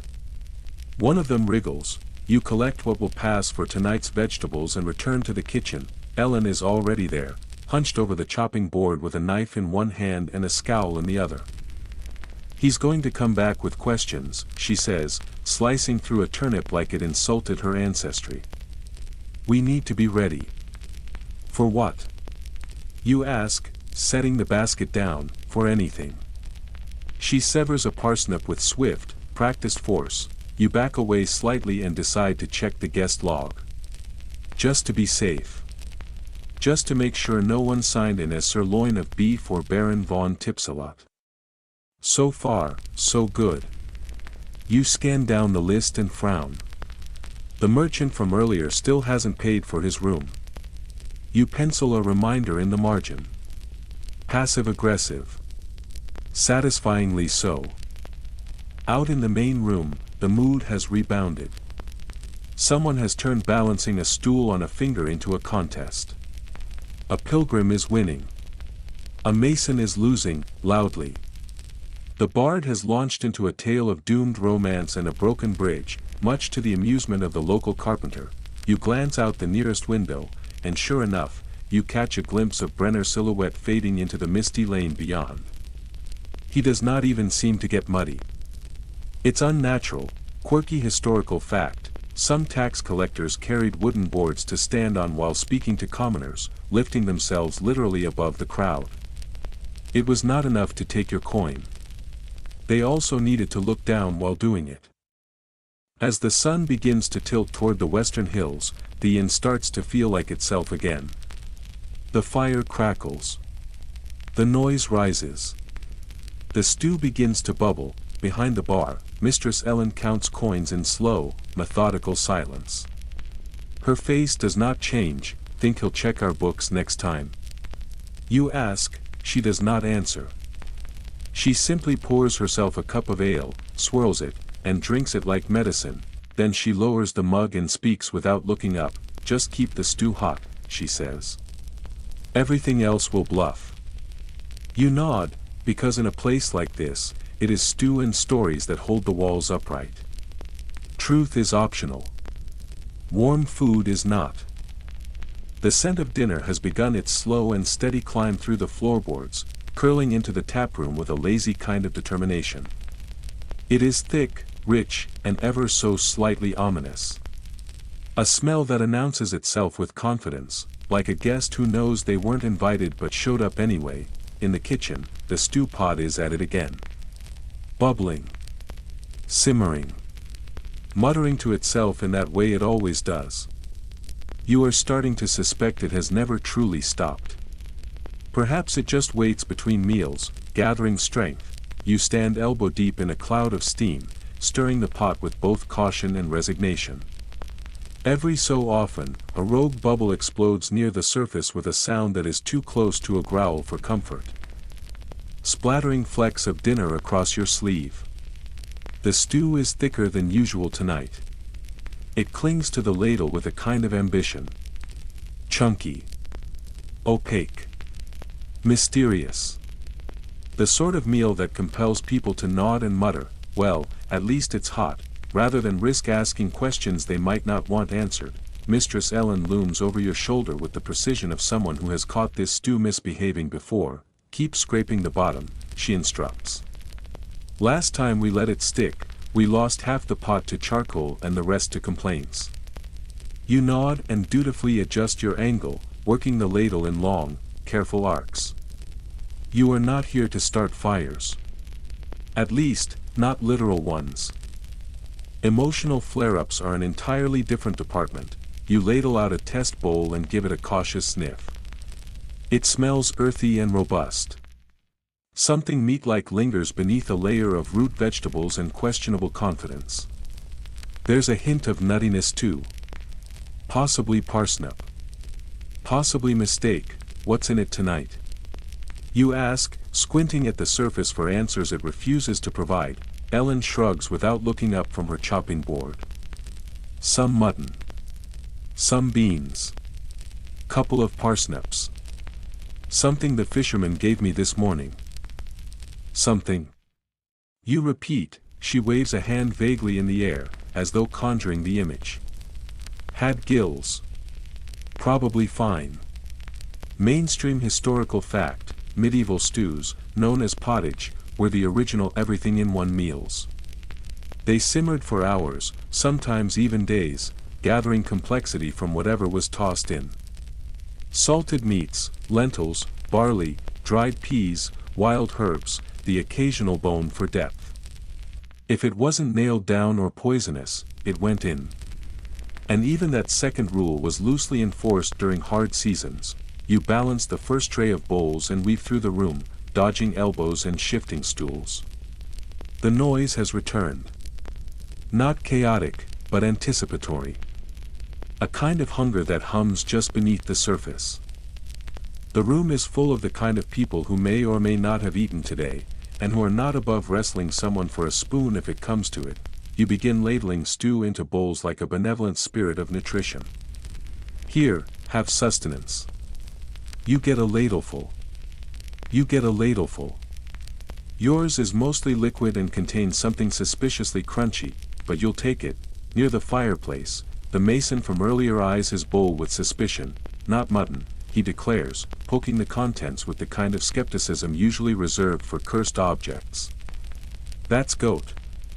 The fur trader next to him leans in, sniffing like a connoisseur. Goat has more of a kick. This is milder. I say rabbit. Squirrel, the bard offers, completely unbothered. I wrote a song about squirrel stew once. 3 verses and a tragic ending. You've written a song about everything once, someone grumbles, the bard grins. And I'll do it again. A voice from the back cuts through the rising chatter. What's the crunchy bit? Without missing a beat, Ellen calls from the kitchen, flavor. That seems to satisfy the room. Or at least it halts further inquiry. You circulate with a pitcher of weak ale in one hand and a cloth in the other. The ale is more a gesture than a beverage, but the regulars know what to expect. You clean up spills, dodge a flailing elbow from a farmer deep in conversation, and narrowly avoid the noblewoman in disguise, who gives you the kind of look one reserves for unpolished silverware.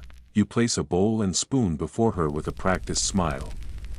She peers into it with a frown that could curdle milk. She lifts a spoonful, tastes, pauses, then quietly finishes the entire bowl without a word, a small victory. Not glorious, but satisfying nonetheless. Across the room, the quiet man with the ink-stained hands is still hunched over his table, scribbling notes on the edge of a napkin. He looks at his stew, then at you, then back at his writing with an expression somewhere between curiosity and dread. You choose to believe he's composing poetry, not compiling evidence. A barefoot child races past, chasing what appears to be a piece of bread as though it owes him money. You sidestep just in time to avoid collision. The bread, agile and lucky, escapes under a table. The child follows with a growl. The aroma of the stew has now taken full ownership of the taproom. New arrivals push through the door, pause mid-step, inhale, and nod in reluctant admiration. Coins are exchanged without protest. One man hands over a copper penny that is damp and smells faintly of trout. You choose not to ask. Near the hearth, 2 elders debate the stew's identity like historians quarreling over a long-lost battle. Reminds me of the siege at Claverstock in '67, one declares, nodding solemnly, the other snorts. Reminds me of my third wife's cooking. May she rest. Or not. I'm still deciding. Historians continue to debate whether medieval pottage recipes truly varied or simply changed names depending on who was stirring. Some noble houses claim theirs had saffron and almonds. Yours has mystery root and hope. You ladle another bowl for the merchant, who is still analyzing his meal like a suspicious artifact. There's cabbage in here, he says. There's no cabbage, you reply. He frowns, jabs his spoon into a floating leaf. Then what's that? Hope, you answer without blinking. He chews thoughtfully. That explains the bitterness. The bard starts singing again. A tender ballad this time. Something about unrequited love and forgotten vegetables. You're halfway across the room when someone whispers, none too quietly, "Bet he makes these up as he goes." A second voice replies, "Better that than the stew." You glance into the pot, still full, still bubbling, still refusing to give up its secrets. Quirky historical tidbit: some inns kept their stew pots boiling indefinitely, adding ingredients as they came and never fully emptying the cauldron. Known as perpetual stew, these meals could last for weeks or even months. In theory, each bowl contained traces of every meal before it.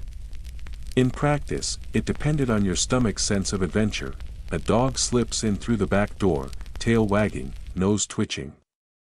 It sits patiently beneath a table, staring up at the nearest plate with unwavering hope.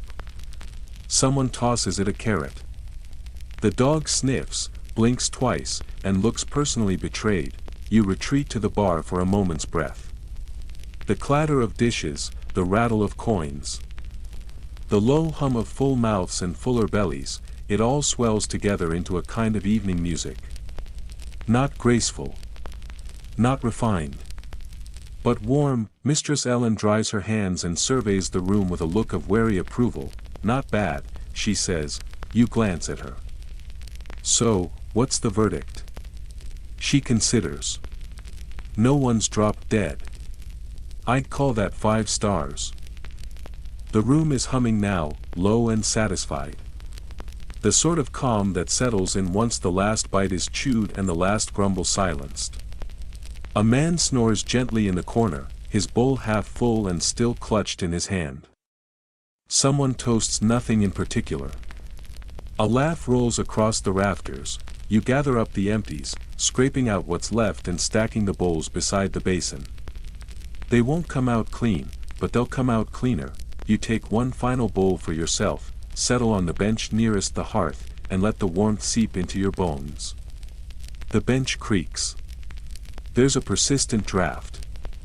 Possibly a rat or two below.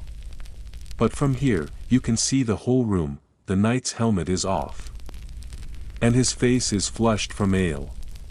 The bard is humming the final verse of a love song no one asked for. The merchant is counting coins and licking his spoon. Even the noblewoman is smiling now, just faintly, like she forgot herself, and you raise your spoon, you take a bite. It is thick, hearty, mysterious, possibly alive.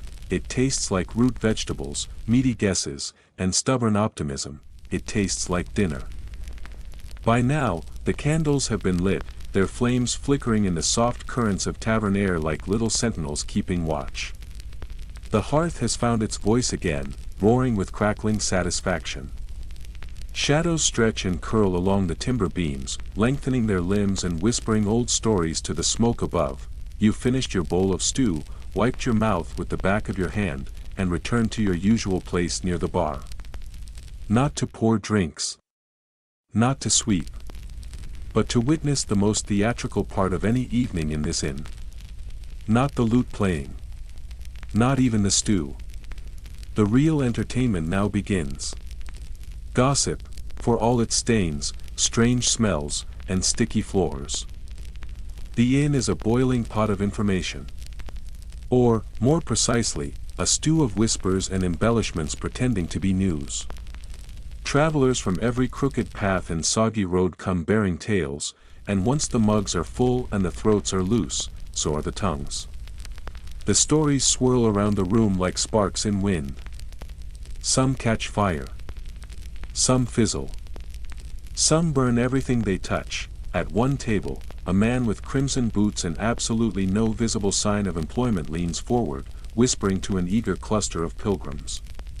His voice is hushed and urgent. The tale involves the bishop's laundress, a drunken error of judgment, and a statue that will never look the same again. The pilgrims clutch their mugs tighter. Both horrified and delighted, by the hearth, 2 women whisper in sharp, conspiratorial tones. One insists the barmaid is secretly the illegitimate daughter of a powerful duke. The other nods in serious agreement, eyes narrowed. The barmaid, overhearing, rolls her eyes with theatrical exhaustion and tops off their drinks without a word. Across the room, a cluster of tradesmen has formed a tight circle around a makeshift game board scratched into the surface of a table. Dice roll. Tokens shift. The stakes are whatever they happen to have in their pockets. A bent copper coin. A single chicken feather. A misshapen pebble. One hopeful soul has wagered half an onion. High society in miniature, you pass close enough to hear a triumphant voice shout, double sixes and the wife gets my boots.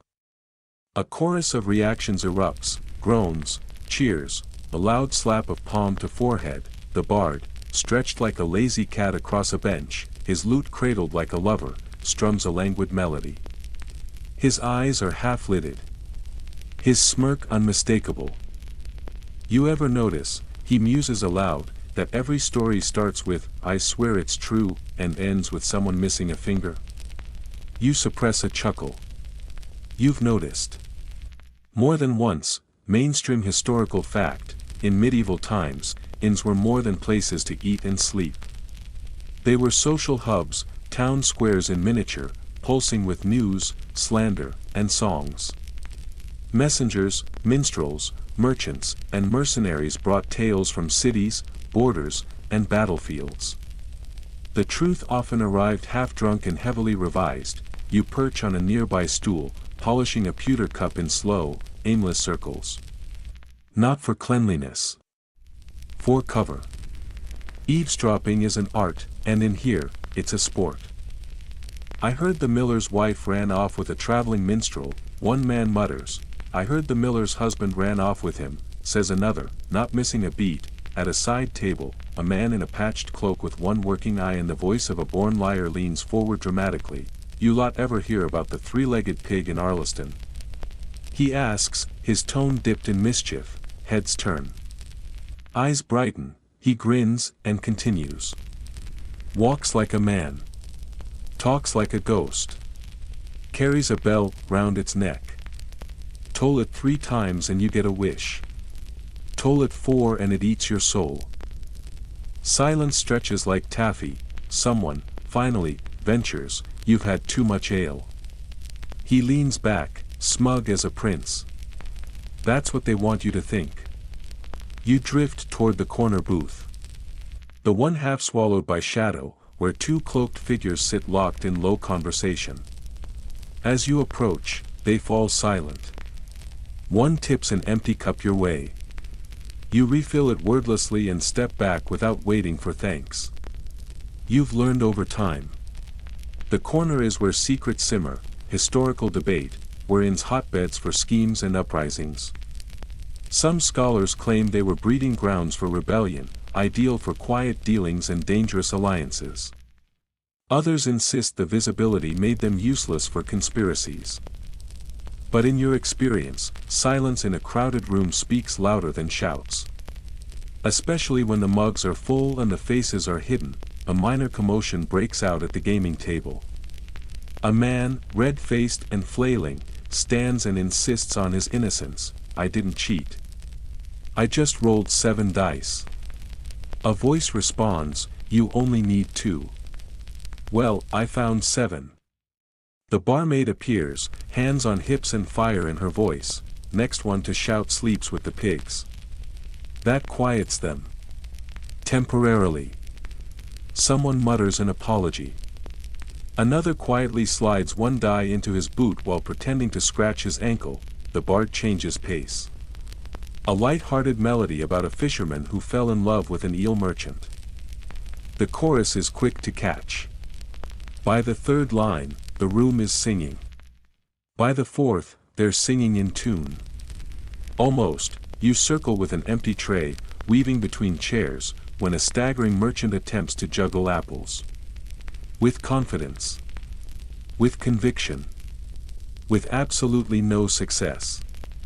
1 apple flies directly into the wall and bursts. The merchant bows deeply, arms spread, scattered applause. A boy with a chipped front tooth leans beside you at the bar, grinning. Wanna hear a secret? Not particularly. I'm going to marry a baroness. Do you know any? Not yet, he says proudly. You raise an eyebrow. Good luck. He clinks his empty cup against yours and disappears into the chaos. The noblewoman in disguise now unraveling due to wine and a loosened scarf, has taken to telling anyone nearby about the time she danced with a prince. He stepped on my foot 6 times, she announces, full of pride. You drift past the hearth. A group of locals is passing around a carved token, daring each other to kiss the barmaid or poke the knight and ask if his armor is just decorative. The knight hears. He lifts his mug slowly. It's for fashion, he says, and stabbing. No one laughs after that.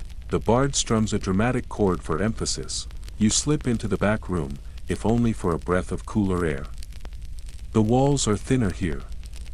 You hear faint noises from the courtyard. A dog barking. A hiccuping stable hand. 2 lads arguing about who overfed Maud the donkey. Again, when you return, the noise has changed. Less raucous, more mellow. The kind of warmth that comes from full bellies and well-worn songs. The glow of oil lamps. The lull of ale settling in. Ellen appears beside you, carrying 2 mugs with practiced ease. Your break, she says, handing you one. You tap mugs together with a quiet clink and take a long drink. It's the good ale. The kind she keeps in the back, away from customers and chaos. Not for profit. For survival. Quirky fact, many medieval innkeepers brewed a small private stash of higher quality ale. Reserved for themselves, their friends, or the occasional priest who knew how to keep a secret. It wasn't about wealth. It was about needing one thing that made sense. You lean against the bar and take it all in. The gossip flows like honey on warm bread. The bard hums while tuning his lute with a finger in the air. One man snores gently into his cup, utterly content. The tale of the 3-legged pig resurfaces, now apparently able to read fortunes. Someone tells a story about a haunted wheelbarrow. Everyone believes it. For a moment, and you sip, you breathe, and you listen, because in a medieval inn, when the fire glows golden and the ale runs smooth, the truth is only as important as the telling. The taproom glows now, full and golden with firelight, the flickering flames dancing across mugs, faces, and the worn grain of wooden beams like brushstrokes in a painting that is somehow both warm and slightly sticky. The air hangs heavy, rich with the scent of smoke, spilled ale, stew spices, and the thick buzz of satisfied exhaustion. That unmistakable hum that only follows a meal that didn't poison anyone and just enough drink to make everyone forget their debts, regrets, and occasionally, their shoes, which means, inevitably, it is time for the inn's most delicate and dread-filled nightly ritual, bed assignments. You can feel the change in the room before anyone says a word. It begins as a subtle shift, like an animal sensing a storm. Elbows jab. Eyes dart sideways. Guests begin glancing toward the staircase, then toward the bar, then back toward you, as if you've suddenly grown a crown and a gavel and now preside as the all-knowing arbiter of bedtime fairness and social discomfort. You are not, in fact, in charge. That privilege belongs to Mistress Ellen, or rather, it would, if she hadn't vanished into the kitchen a full 5 minutes ago muttering ominously about fermenting onions, emotional armor, and the dangerous volatility of bunk politics. In her absence, she has left you to handle the ancient ceremony. And by ceremony, you mean managing 30 travel-weary humans and a bedding situation best described as optimistically minimalist. You clear your throat. All right, you announce, raising your voice above the din. A few heads turn. A mug pauses in midair. Same arrangement as last night. First come, first claimed. If you didn't book in advance, you'll be doubling up. No exceptions. No complaints. And absolutely no sleeping in the pig trough again. Your gaze lands meaningfully on the man slumped at the far table, his face pressed into a half-eaten stew. He responds by letting out a soft, wet snore and continuing to play dead. A communal sigh ripples through the room, thick with disappointment, resignation, and the mild panic of people realizing they're one bad pairing away from an elbow in the ribs all night. you walk to the wall and lift the ring of iron keys. Each one is tied with a colored scrap of cloth, frayed and faded, because numbers vanish and scratch away, but fabric remembers. These little flags are the true order of the inn. And tonight, you are their herald, room 1, the merchant and the tanner. The merchant, who was hoping for solitude, sits up straight, startled. The tanner, already removing one sock with enthusiasm, grins wide, room 2, the bard and the priest. They exchange a glance across the room. One full of hope. One shadowed by worry. You can't quite tell which of them feels which. Neither denies the assignment. Room 3, before you can finish, a wiry man in a fur-lined vest leaps to his feet. I paid for a private room. He announces, with the boldness of someone who knows he's lying. You flip open the ledger and scan the line. Sir, you reply, deadpan, you paid with 3 onions and a piece of string. They were very nice onions. Room 3 will be shared, you say again, more firmly. Mainstream historical fact, in most medieval inns, privacy cost a fortune. Common travelers shared sleeping quarters, sometimes even beds, with complete strangers. Communal rooms. Benches, floor straw, and occasional kitchen corners were all fair game. Snoring, muttering, and accidental foot-touching were simply part of the experience. You continue calling out pairings, doling out keys like blessings or punishments, depending on the recipient. You group people based on familiarity, perceived patience, and an instinct for which pairings will not result in bloodshed before sunrise. When the last key is gone, a handful of guests remain. These are the ones who arrived late, hoped for a miracle, or misunderstood the phrase limited accommodations. They gaze longingly at the staircase, then glance toward the hearth and its surrounding benches. You gesture toward the back corner of the room, where a fresh pile of straw has been laid out in the shadow of the wall. There's still space in the corner, you say, not unkindly. Blankets are in the basket by the shelf. First come, least uncomfortable. They nod and drift that way, dragging packs, cloaks, and pride behind them. You make your way upstairs to inspect the rooms before the occupants fully claim them. You never know what might need rearranging. Room 1 already smells like leather, damp wool, and reluctant tolerance. The tanner has claimed the side closest to the window and removed his boots. The merchant is building a haphazard privacy curtain using his traveling cloak and what might be a ledger. Room 2 is quiet. Too quiet. The bard is lying flat on his back, humming a melody that might be a lullaby or a threat. The priest is sitting upright, hands folded, eyes closed. Possibly praying. Possibly regretting everything. Room 4 is occupied by 2 women who insisted they were sisters, although one has just referred to the other as a snake with better hair. They have divided the narrow bed with a precise line of spoons. You fluff what straw you can, straighten a few blankets, and resist the urge to comment on the chamber pots. You pretend not to notice how full some of them already are. Back downstairs, the last of the guests are ascending the stairs in pairs, clusters, or assisted stumbling formations. One man is practically being carried by his cousin and a barmaid who seems to be made of rope and steel. You help a child tuck into the corner straw pile, gently adjust a blanket over a snoring farmer, and nod to a man who is quietly muttering a prayer in a language you do not recognize. The straw shifts beneath bodies with a soft shushu sound, as if even it is weary. Someone whispers a lullaby. Someone else whispers a curse. One guest sneezes into their own foot, and then, like fog rolling in, comes the most invisible and unavoidable part of the night, bedside diplomacy. In the close, dark hush of shared quarters, battle lines form. Not with drawn weapons, but with sighs and elbows. Someone breathes too loud. Someone pulls the entire blanket to one side. Someone starts humming. Someone responds with a foot to the shin. There are coughers. Sleep talkers. Whisperers who decide that bedtime is the perfect time to tell one more story.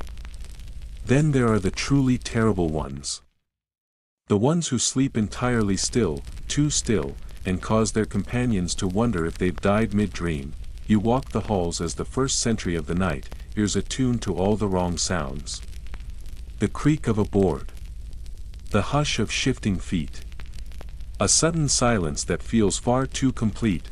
Downstairs, a few candles have been left burning. You extinguish them one by one, pressing each wick between damp fingers. Darkness pools slowly across the room, warm and quiet. The fire in the hearth hisses and pops, glowing like a heartbeat.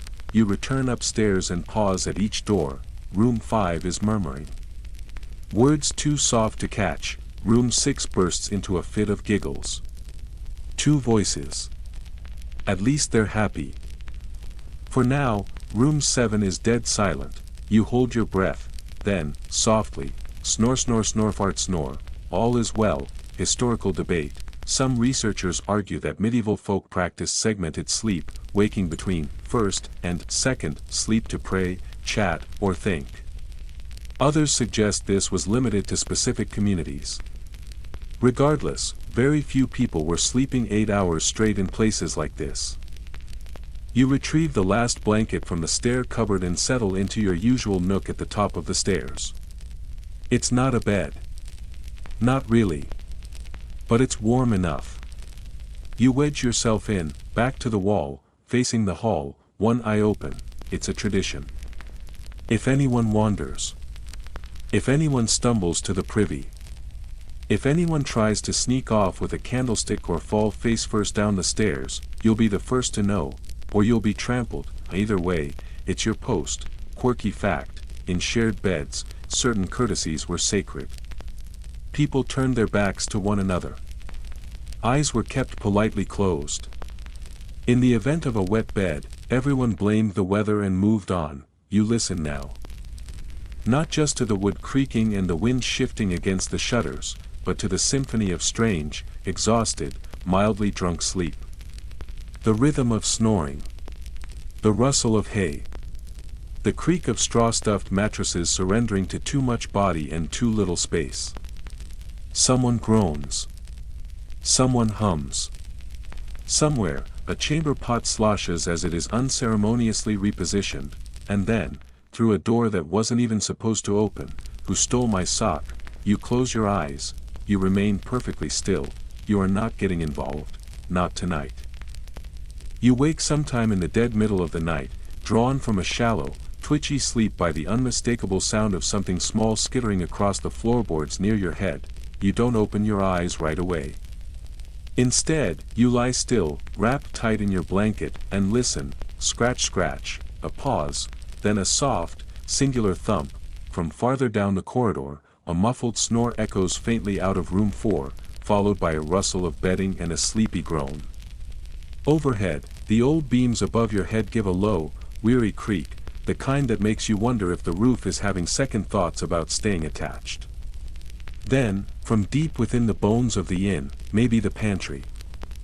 Maybe the root cellar, maybe somewhere no one wants to think about too hard, a long, slow squeal rises up.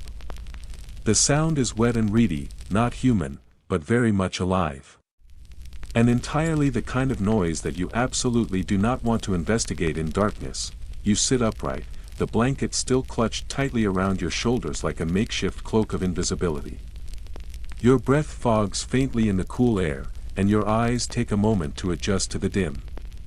The hearth fire downstairs has burned low, its flickering light casting long orange shadows up the staircase and across the walls. The rest of the taproom lies in near total darkness. The candles are gone, long since melted into nubs or snuffed for safety. Then, from below, comes a distinct metallic clink, not the pleasant kind that comes with toasting mugs or coin in a purse. This clink carries a sharper edge, a kind that says someone is somewhere they shouldn't be, doing something they absolutely should not be doing. You rise quietly, barefoot and practiced. There's no sense in rushing. You've done this before. Too many times before. You move silently past room 3, where the bard lets out a small snort through his nose, a soft, whistle-like sound that suggests sleep and maybe an inconvenient dream about woodwinds. You keep going, halfway down the stairs, you pause. A faint movement catches your eye near the hearth. Something crouched. Something fiddling. You squint into the fire's glow. It's the merchant. Of course it is. He is hunched low in front of the storage cupboard, angled awkwardly, trying to wedge the door open with what appears to be a butter knife. The blade scrapes against the wood in short. Desperate bursts, midnight snack. You whisper into the quiet. He jumps so violently he nearly stabs his own thigh. He spins toward you, pale and sheepish, hair tousled and clinging to his forehead in thin curls. His shirt is wrinkled, his boots are gone, and his face screams guilt. I was just hungry, he stammers. Wanted some nuts. Maybe a piece of bread. You fold your arms. Nuts are upstairs. Sleeping. Wearing your boots. He winces at the reminder. Look, I've got a sensitive stomach. Can't handle stew this late. It's the beans. You glance past him to the cupboard. That's not the oat sack you're opening. He looks down, blinking as if only just realizing he's been caught. The silence that follows is almost apologetic. Mainstream historical fact, thefts were common in medieval inns. Guests were transient, keys were unreliable, and locks, if they existed at all, were usually symbolic at best. Tools, food, firewood, even bedding would go missing without fanfare. The culprit was often not some stranger, but someone you shared stew with hours earlier. You wave him off. He mutters something about poor hospitality and hurries up the stairs, muttering as he goes. On the fifth step, he stubs his toe hard enough to produce a yelp that he tries, and fails, to silence. You hear him grumble all the way to room 1, you check the cupboard just in case. Inside, bread, still there. Dried apple rings, vaguely edible. A hard wedge of cheese that smells like regret. And nestled behind a dusty jar of pickled onions, the small cloth pouch containing Mistress Ellen's emergency coin stash. All untouched, you let out a breath. The night, unfortunately, is not over yet. As you step back into the taproom, a faint rustle pulls your attention toward the door. You freeze. Another shape. Low to the ground, quick, you move forward, eyes narrowing, not a guest, smaller. Hairier, a rat, its fur is matted, its tail long and scaly, and it is chewing confidently on a chunk of bread with the boldness of a thief who knows no law. It pauses when it sees you, you pause when you see it, you lock eyes, it squeaks, unfazed, you grab the broom and charge, it escapes, diving under a bench and vanishing into the shadows as if it had planned the whole thing in advance. You remain standing, broom raised like a defeated knight, and sigh. That's when the front door groans open. The sound is slow, deliberate, not unlike the ominous creak of a tale told by firelight. A gust of wind rushes in, carrying with it the damp scent of wet grass, overturned earth, manure, and something else. Something sharp. Something that smells like danger. You grip the fireplace poker, the heavy iron one with the cracked handle, and move toward the open doorway like someone who is not paid enough to be a guard but has accepted the responsibility anyway. A shape looms in the doorway. It sways, it stumbles, then it falls forward. A boy, no older than 14, soaked to the bone and shivering, collapses into the room. His hair is plastered to his face, his tunic torn and streaked with mud, his eyes wide with panic. Please, he gasps, voice thin and breathless. They took him. My uncle. On the road. North of the ridge.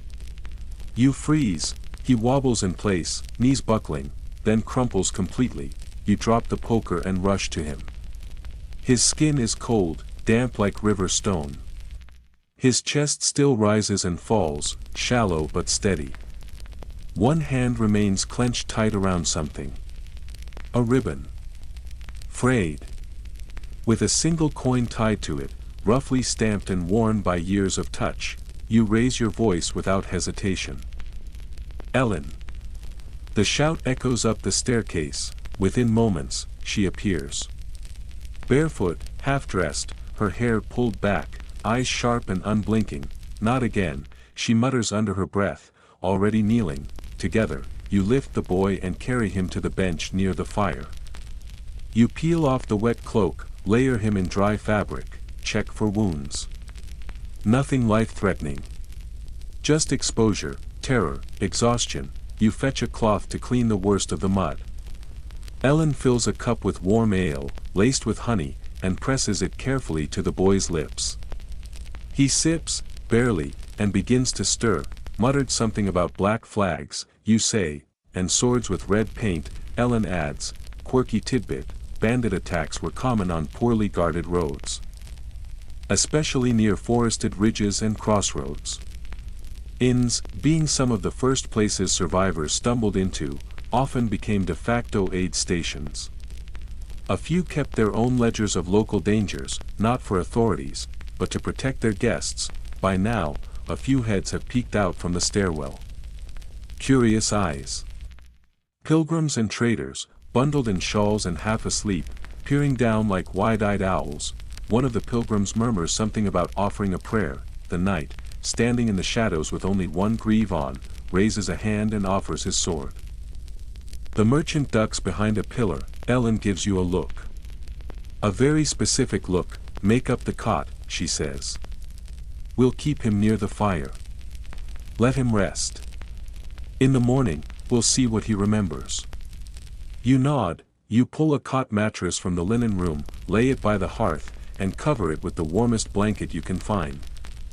The boy is barely conscious now. His limbs have stopped trembling. His hands unclench.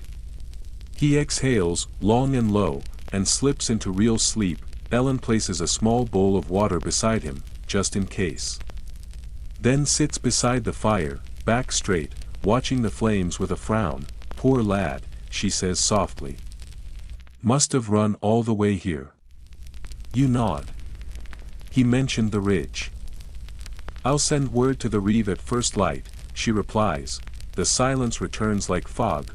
You both sit, side by side, just watching the fire. Listening to the inn settle again. To the hush of sleep. To the weight of news that has not yet become action. Then, from upstairs, a soft thump, a scream, a clatter, footsteps pounding across the floorboards. You both rise, startled. A man appears on the staircase, nightshirt flapping, face pale and wild. There's a woman in my bed. He cries. Ellen stares at him. Calm. Unmoved. You paid for that room, didn't you? She asks. He hesitates. Yes, but I assumed I'd be alone. She turns back toward the hearth, voice steady. Well. She says, welcome to the inn. The man stomps back upstairs, his bare feet slapping indignantly against the worn wooden steps, muttering loudly about false advertising and surprise women as if he expects someone to write those grievances down and do something about them. His complaints fade into the ceiling, absorbed into the beams already soaked with decades of more colorful offenses. And truly, this is not even the oddest issue you've dealt with tonight.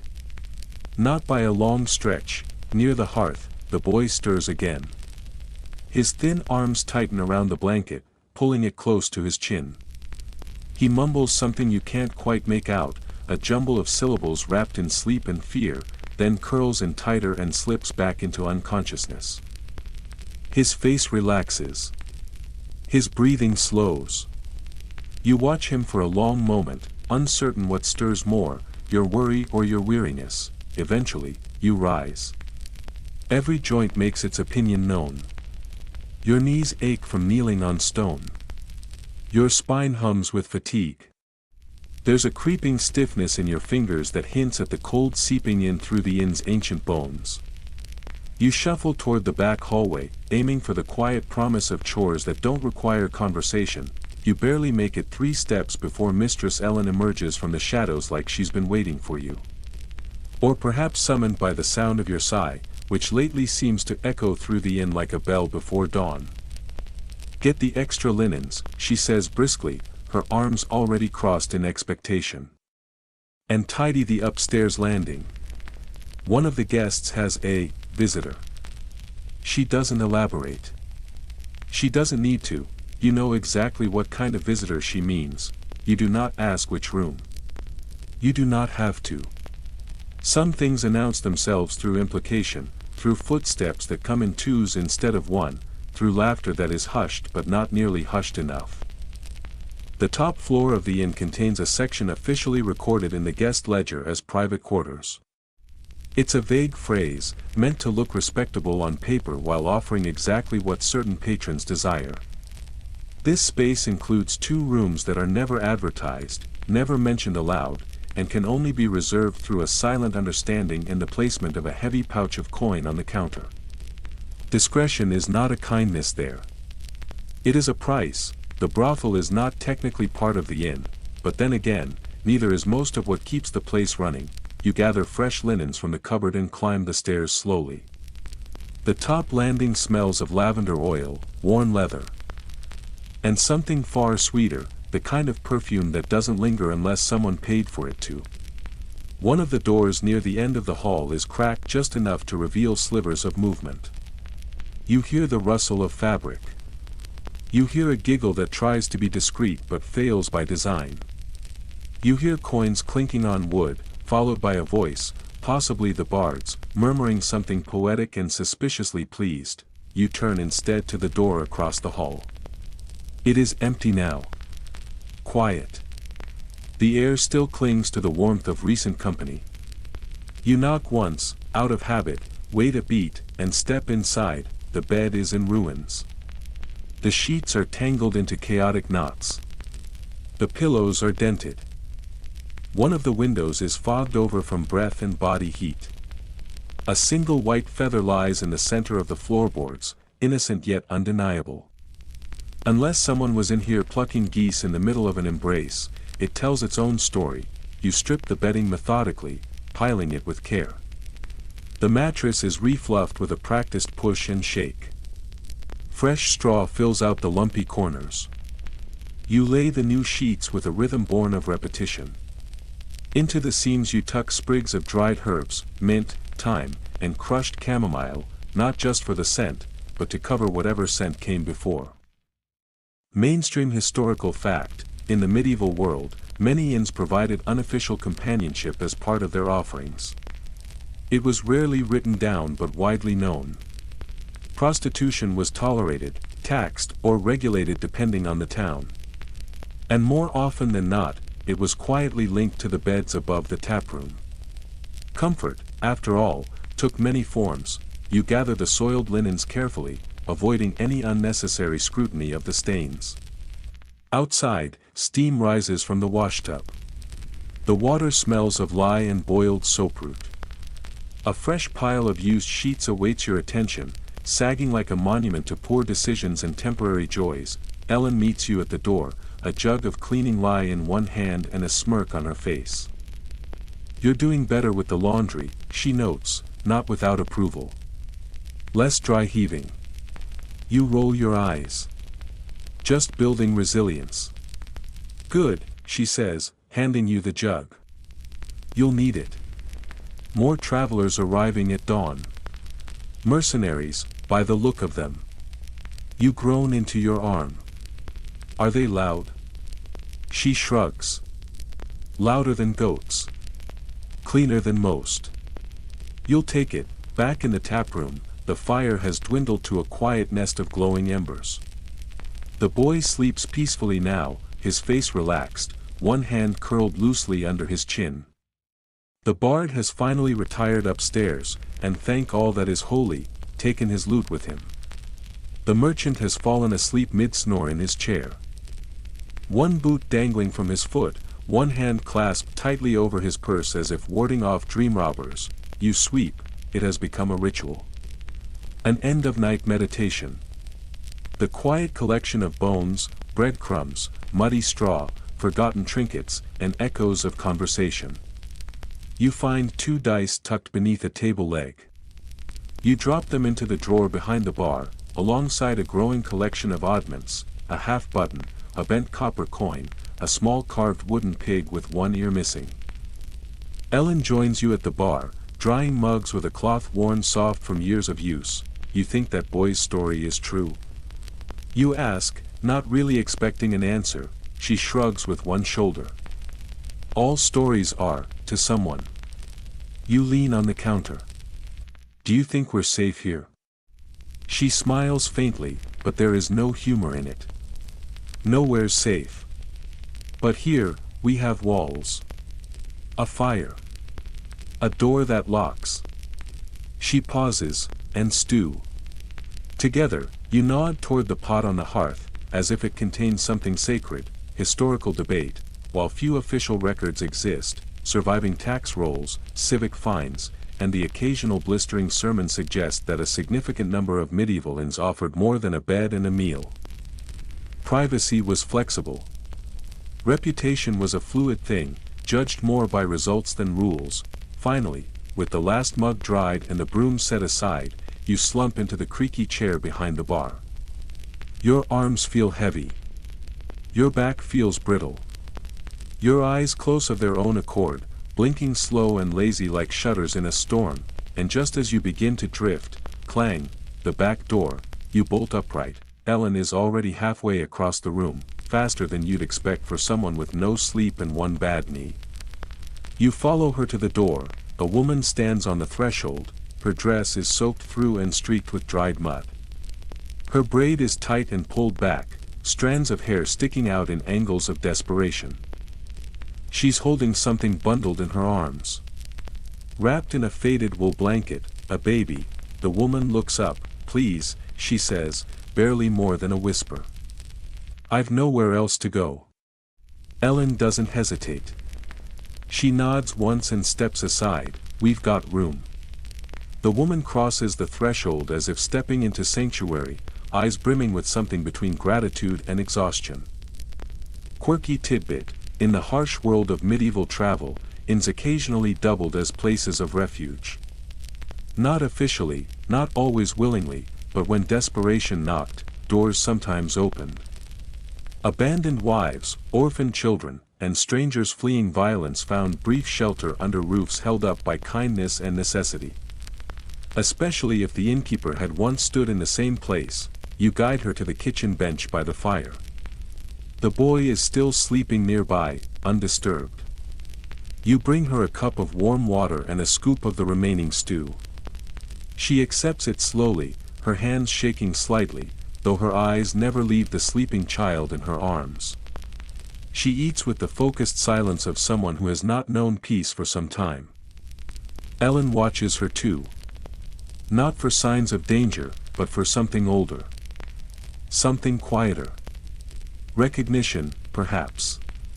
Or memory, because this inn, for all its noise and mess, its creaks and quarrels, is more than a place to sleep. It is a net. A last-chance shelter that catches people just before they fall completely through the cracks. You bank the fire with what's left of the wood, you check the latch twice, and finally, you climb the stairs with leaden limbs. You collapse onto your straw mattress, lumpy and scratchy, the blanket thin but present. It smells faintly of someone else's feet and long-forgotten herbs, and yet, it is warm, it is quiet, and, for the moment, it is yours, until someone wakes yelling about bedbugs, again. It is barely dawn when the shouting begins. You do not even flinch anymore. You remain exactly where you are for a few indulgent seconds, lying motionless beneath your threadbare blanket, wrapped in its scratchy embrace like a well-worn cocoon. The scent of old straw and older socks rises faintly around you, pressing close, familiar and faintly suffocating. Your eyes stay shut. You wait. You know what comes next. Where's my pants? There it is, the second shout, right on time, from somewhere down the hallway. The unmistakable thud of boots, or bare feet, more likely, echoes through the timber walls. It is followed by the sound of metal scraping wood, a haphazard shuffle, and then the knight bursts into the corridor. Half-dressed and fully confused, brandishing his sword like a man ready to duel the forces of laundry. I left them right here. He bellows into the empty air, appealing to no one and everyone at once. You groan softly. Not out of surprise, but out of inevitability, you swing your legs over the side of the mattress, careful not to jostle the broken slat beneath your bed. You stretch your arms overhead, yawn wide enough to pop your jaw, and wince at the stiff pull in your lower back. You take a practiced step to the side, narrowly avoiding the rat trap tucked behind the chamber pot, and begin the mental checklist of what has likely gone missing overnight. It's usually a lot, downstairs. The inn is in the slow process of rousing itself. Not with energy, but with the dragging reluctance of something ancient and slightly hungover. The bard is already awake, stationed near the hearth with his lute in hand, strumming out a gentle, meandering tune. He seems to think it's soothing. It is not. It sounds like someone trying to play Serenity through a headache. His bleary eyes find yours as you descend the stairs. Someone was crying around midnight, he says with a yawn. Or maybe singing. Hard to tell. You nod. That was the priest. He considers that for a moment. Oh. Ha. You collect the broom from behind the bar and begin sweeping the taproom floor. The broom bristles catch on a layer of crushed beans, dried mud, wilted herbs, and two spoon handles that have somehow separated from their bowls. There is also something round and soft beneath a bench that might once have been an apple. You poke it cautiously. It hisses. You abandon it without comment. Mistress Ellen emerges from the back door, hauling a sloshing bucket of water and wearing the expression of a woman already at her limit. Her hair is pinned back. Her sleeves are rolled up. Her mood is unambiguous. Make sure the stew's still alive, she mutters without breaking stride. You lift the lid. It is, barely, mainstream historical fact, medieval inns never truly closed. They were revolving doors for pilgrims, merchants, messengers, and misfits who arrived at all hours of the night. Innkeepers were expected to survive on 3 hours of sleep, 5 mugs of ale, and a lifetime of carefully banked irritation. Hospitality was more a test of stamina than virtue. The door creaks open again, pushed wide by a gust of cold morning air. In step 3 figures, thick with mud and muscle, stamping their boots across the threshold as though daring anyone to question their presence. Mercenaries, you can spot them by the armor, the scowls, and the sheer volume of metal and leather strapped to their persons.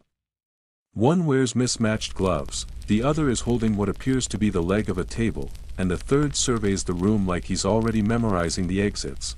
You plant a polite smile on your face, the one that says yes, you work here and no, you will not be impressed. Rooms. You offer, trying not to look directly at the blood smeared across one of their boots. A grunt. Food? You try again, a louder grunt. From the kitchen, Ellen peers around the doorframe. We've got pottage, stew, and beer. All warm. None poisoned. Yet. That seems to satisfy them. They collapse onto benches with the grace of bricks tumbling from a roof. One drops his sword on the floor. The thunk echoes. You bring mugs and bowls without asking questions. The fewer, the better. You do not inquire about coin. You certainly do not ask why one of them smells like smoke and singed wool.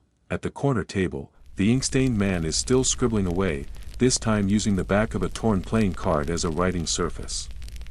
He waves you over. Can you spell treachery? He asks, squinting. You blink. Is this about the stew again? No, he replies solemnly. This time it's personal. You nod once and leave him to his masterpiece. Outside, the inn yard is slowly waking up. You hear the clatter of hooves on stone, the distant whinny of a horse, and the low, flat sound of Maud the donkey sitting down with deep existential resistance. You step out to investigate. The yard is a patchwork of churned mud and determined poultry. Chickens scatter at your approach, pecking at the dirt as though searching for lost truths. The stable boy waves one-handed, balancing a bucket in the other. She broke her tether again, he says, not even pretending to be surprised. You follow his gaze. The goat is on the roof of the shed. Again, you stare. You sigh, can we just leave her up there? Until she starts chewing the chimney. Fair enough, you retrieve a crust of bread from your pocket, sprinkle it with a few withered herbs, and offer it with false promises of freedom. The goat eyes you suspiciously, then hops down with the ease of royalty dismounting a throne. She prances off with all the smugness of someone who knows she can do it again. Back inside, the kitchen is now filled with the crackle and hiss of second breakfast. Ellen is standing over a pan, frying something that smells like hope if it were dipped in lard and dashed with pepper. She does not look up. Check the upstairs hallway, she says, jabbing the air with a wooden spoon. Someone said the floorboards are creaking funny. They're wooden, Ellen. She raises an eyebrow. Just check. You obey. Up the stairs you go, past room 3, where the door creaks open a fraction. A red-eyed guest peers out, her expression wary. There's noises, she whispers, snoring. You ask, no. Humming. You squint. Is it threatening humming? She thinks. Emotionally. Yes. You nod and continue. Historical debate. Some scholars argue that medieval inns served more as community shelters than formal accommodations, given their chaotic energy and shared spaces. Others claim they were little more than alehouses with haystacks. You suspect they were both. With a touch of unlicensed theater, you find the culprit, the monk. He is seated cross-legged in the hallway, humming a Gregorian chant with impressive volume while massaging his knee with a thick smear of goose grease. His eyes are closed. His humming is reverent. Blessings upon this beam, he mutters. You decide not to intervene. Back downstairs, the taproom has entered its full, noisy bloom. The mercenaries are arm-wrestling over who gets the last piece of bread. The bard is tuning his lute and composing a ballad entitled The Saga of the Vanished Pants. The ink-stained man is whispering conspiratorially to the barmaid, who is whispering back with sharp sarcasm and narrowed eyes. Mistress Ellen is counting spoons again behind the bar. Short 2 spoons and 1 napkin, she says. Someone's building a shrine, you reply. Or a stew. You continue your rounds. Refill mugs. Wipe tables. Glare meaningfully at the merchant as he tries to sneak a wedge of cheese into his bag.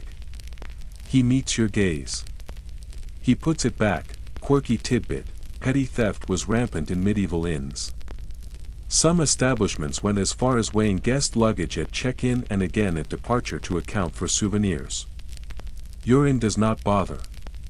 Your inn trusts. And then regrets it. The sun creeps higher in the sky, bathing the windows in golden light. The air inside is warm with stew, sweat, and the mingled perfume of too many lives in too little space. You pause for a breath. The stew has not boiled over. The guests are loud but not actively violent. Nothing is currently on fire. By the standards of this place, it is shaping up to be a very good day. You lean against the doorway, arms folded, and watch as 3 new travelers come into view down the road, laughing and kicking up dust. You sigh, you smile, and you mutter quietly to no one in particular, let the chaos resume. The 3 travelers who step through the doorway are an odd and mismatched trio, even by this inn's generous standards. The first is a limping man wrapped in a patched green cloak that smells faintly of mildew and memory. His walking stick, a twisted branch that still bears scars of bark, taps rhythmically against the floor as he enters. His eyes carry the weight of someone who has recently lost something, perhaps a prize debate with a goose, perhaps something stranger. He looks around the room with vague philosophical sorrow, as if contemplating the meaning of spilled beer. The second is a woman dressed in a flower-streaked apron that has clearly seen too many kitchens and too few wash basins. Her forearms are mottled with bruises, and her hands are dusted with a mixture of flour, dried herbs, and what may be onion skins. She carries a large basket that emits a pungent smell, a sharp mix of root vegetables, travel fatigue, and what might once have been confidence. The third figure is more mystery than person, wrapped from head to toe in layers of mismatched cloth. Their silhouette is obscured beneath scarves, veils, gloves, and trailing sashes that shimmer faintly as they move. The air around them jingles with the soft clatter of tiny bells, as though a haunted curtain rod had learned to walk. Whether they are a cloaked pilgrim, a lost bell ringer, or someone with aggressively experimental fashion sense, no one can quite decide. Even the floorboards seem unsure how to creak beneath them. Mistress Ellen watches from behind the bar, expression unreadable. She gives a short gesture toward the table nearest the hearth. No words are exchanged, the trio moves without protest and settles themselves quietly. You bring bowls of stew, steaming and thick, and place them before the travelers. They nod in unison. The wrapped figure lifts a spoon with a hand so swathed in linen and salve-soaked bandages that it resembles an artifact unearthed from a tomb. You glance away politely.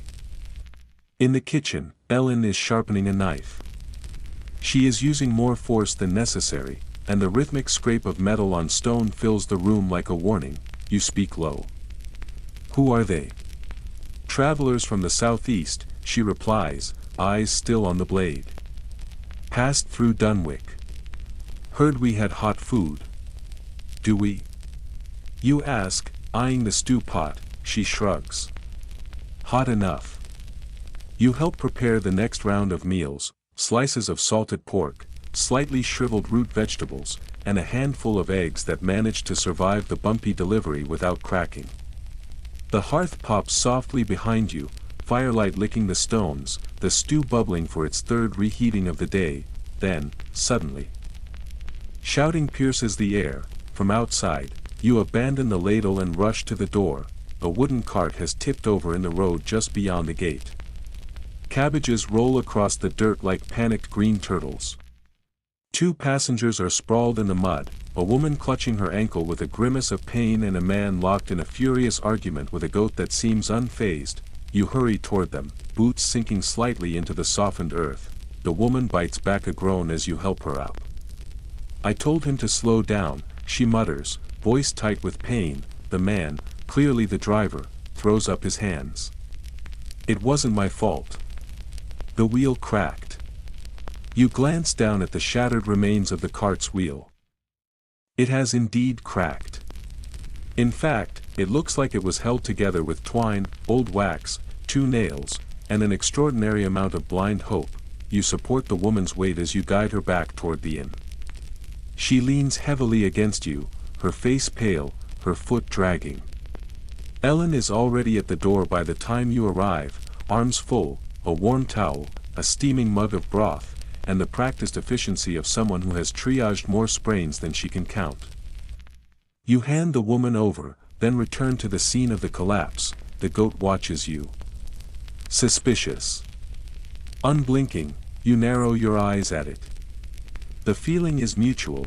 Then you lift the fractured axle, brace your knees, and begin the tedious process of righting the cart. From the porch, the peanut gallery begins. You're lifting wrong, says the merchant, sipping something smug. That's not how carts balance, calls the bard, feet propped up.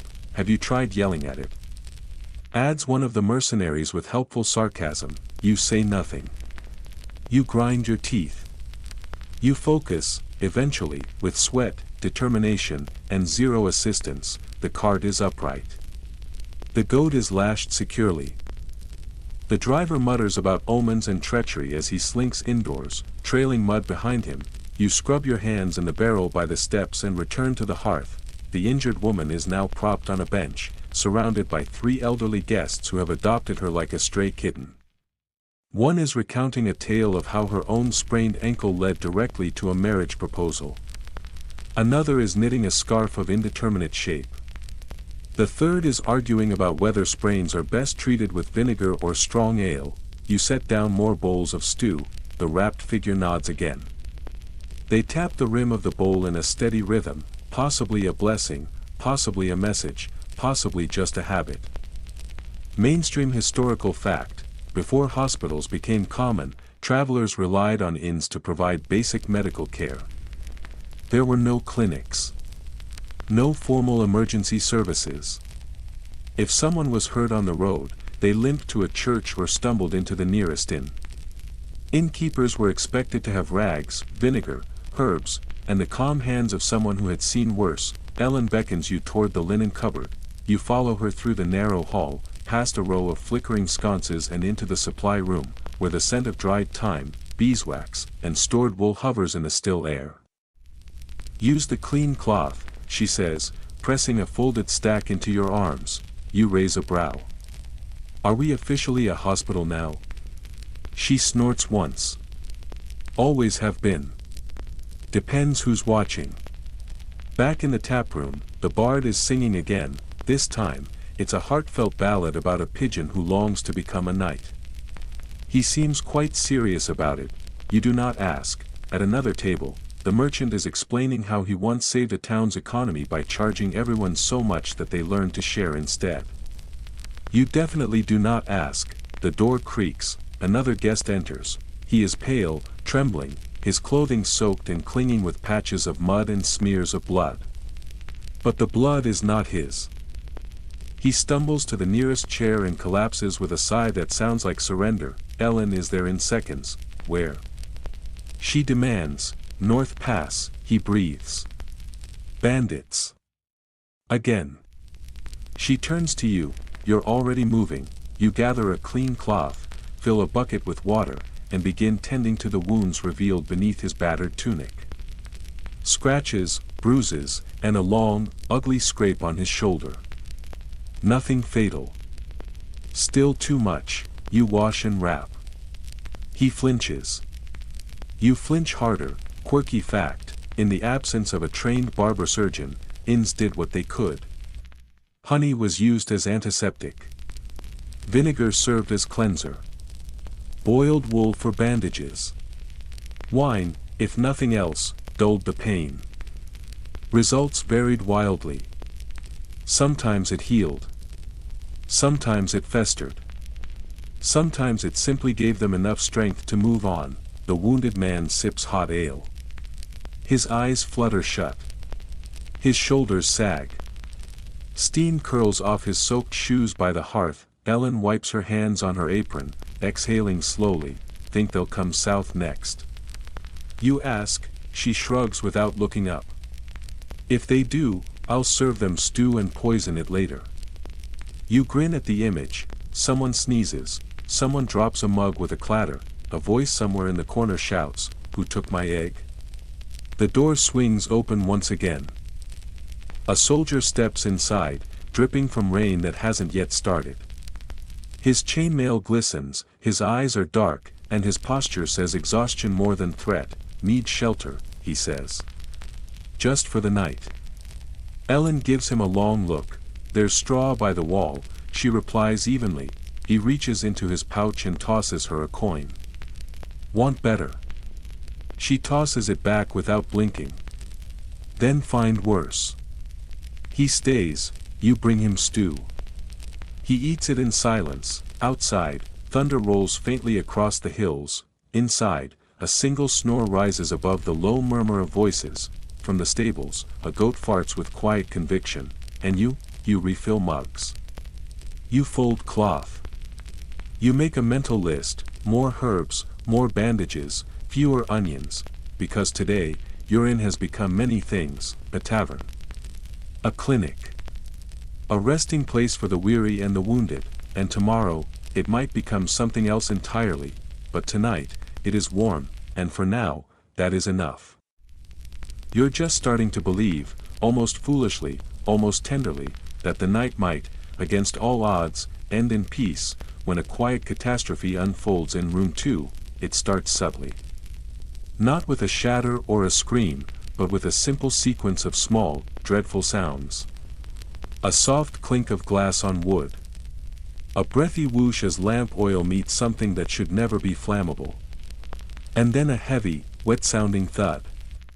The kind of thud that never arrives alone. The kind that is always followed by smoke. The floorboards groan above your head. A pilgrim shriek somewhere in the hallway, his voice sharp with alarm, slicing through the hush like a blade, and then you see it. A dim, orange glow begins to stretch out across the landing. Flickering at the edges like a flame licking the seams of a dream.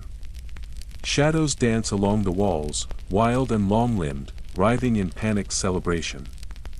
The shape of the trouble is clear. and the smell confirms it, sharp, oily, unmistakable. Burning. Fire. Panic, you don't wait. There is no time for questions or planning, the mop slips from your hands, clattering against the floor as you sprint toward the stairs. You take them two at a time, feet thudding hard against the worn steps, your body propelled by pure instinct. The second-to-last step creaks traitorously underfoot as you nearly trip, but you keep going, the heat already rising to meet you. Fire.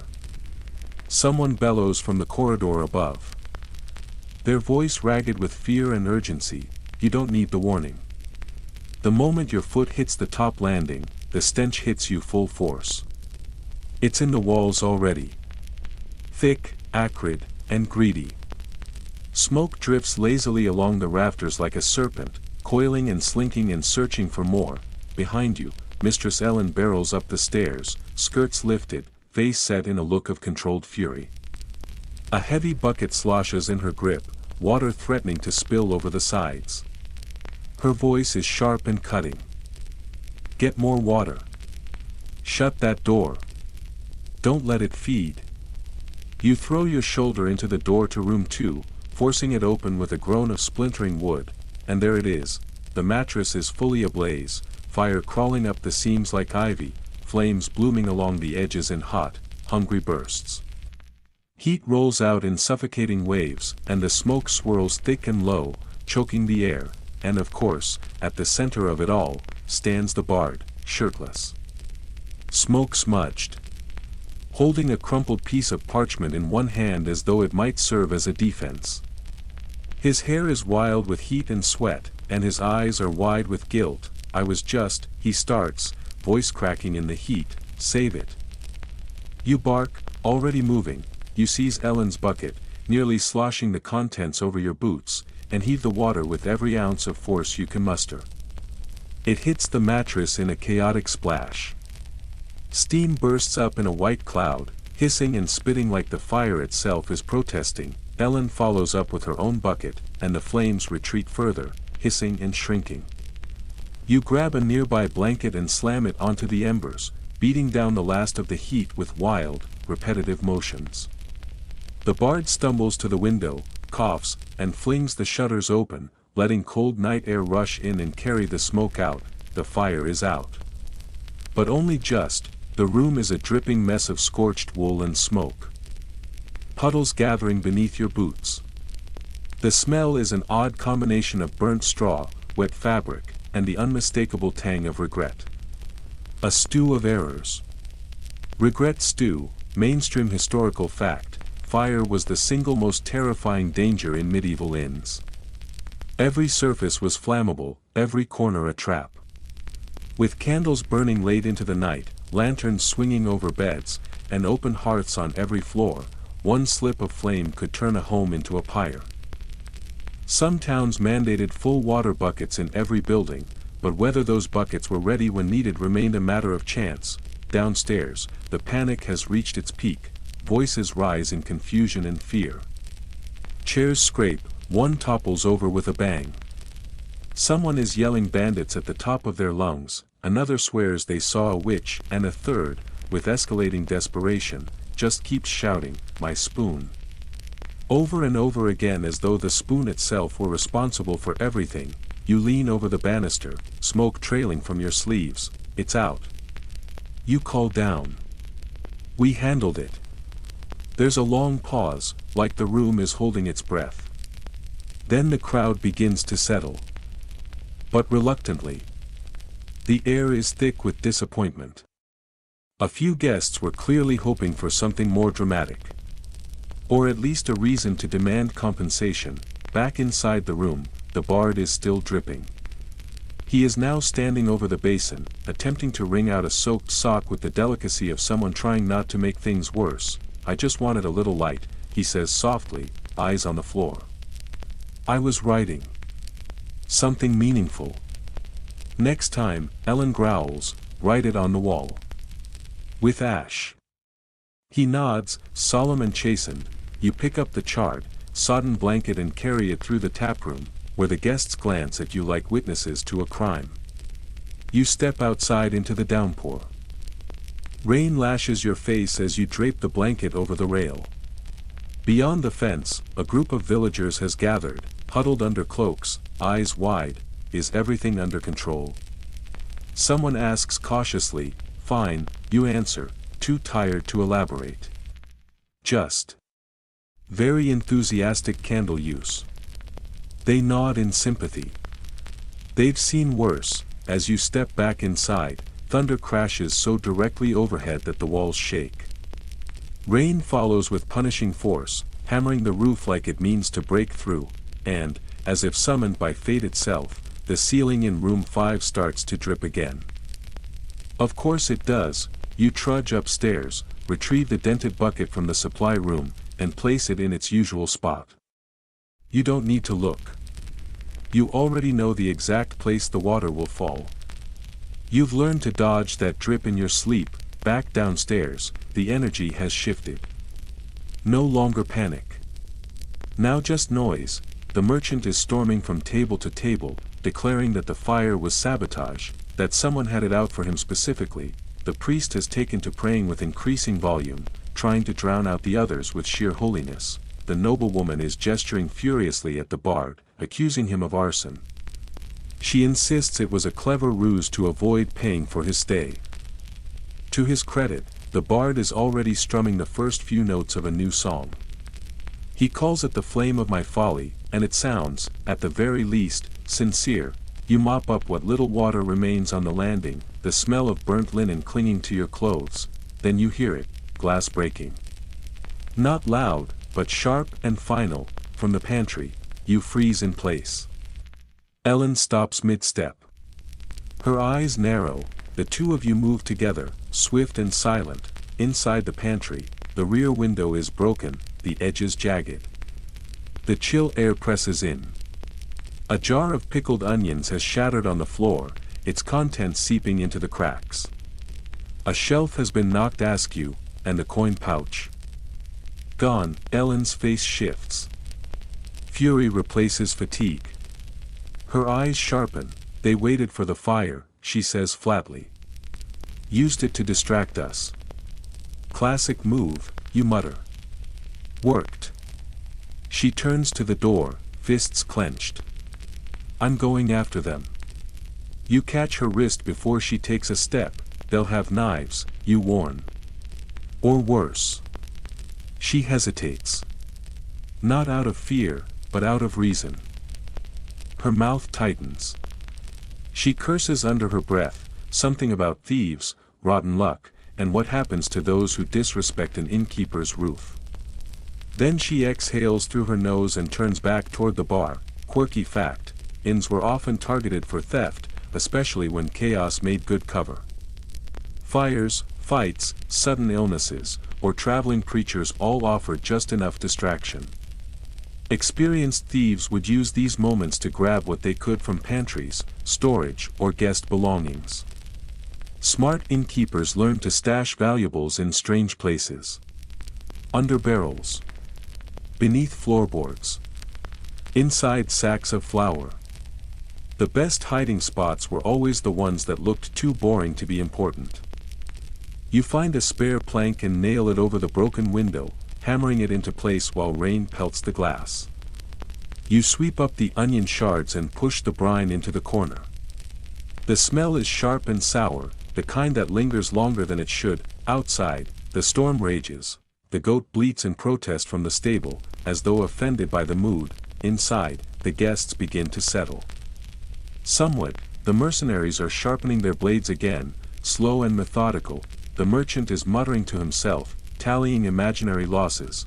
The bard has begun to sing his new ballad, which now includes a verse about smoke inhalation and poetic regret. Ellen slumps onto a stool, resting her chin in her palm. We need better locks, she mutters, not looking at anything in particular. You sigh. We need fewer guests. She lets out a laugh. A real one, though it's tired. No, she says. We need a miracle. You nod slowly and reach for the nearest jug. You pour 2 mugs, one for her. One for you. You raise yours. She raises hers, the clink is soft but firm. Somewhere, thunder growls again, low and long. Somewhere upstairs, the drip resumes, steady as ever, and across the taproom, the ink-stained man scratches away at his parchment. His headline reads Chaos at Candlewick Inn. You glance at Ellen, she glances at you, and together, as if rehearsed, you both let out a long, exhausted sigh that seems to rise all the way up into the rafters and disappear.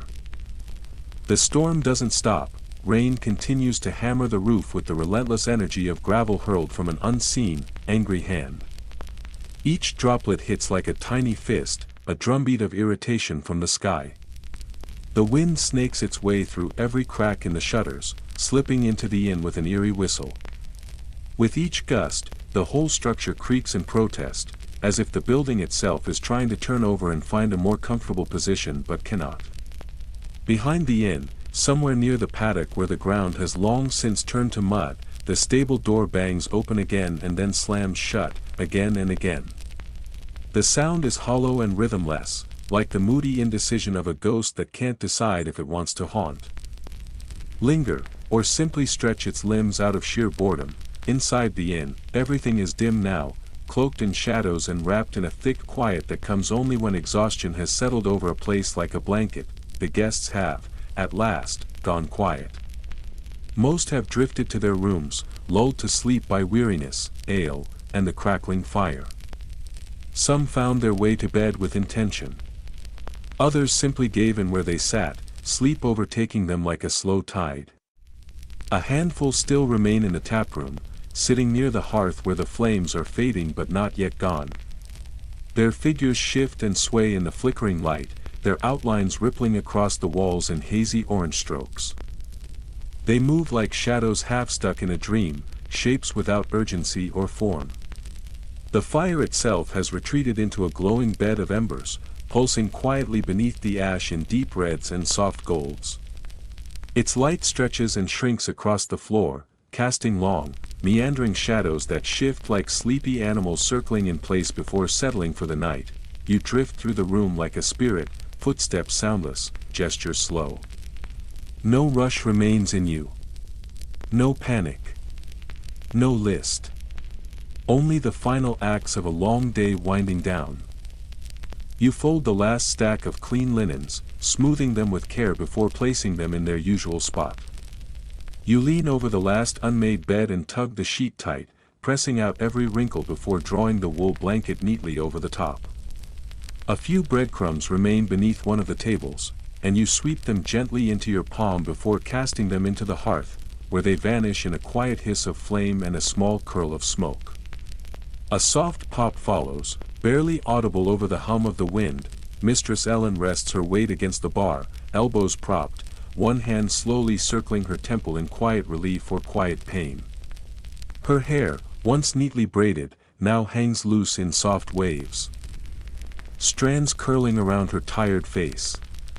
Her apron tells the full story of the day, splattered with soot, smeared with broth, and bearing the faint purple stain of a berry that likely fell into a pot or a pocket at the wrong time. In this dim light, she looks not older exactly, but more worn, like fabric thin from use, familiar and stretched at the seams. You ever think about leaving?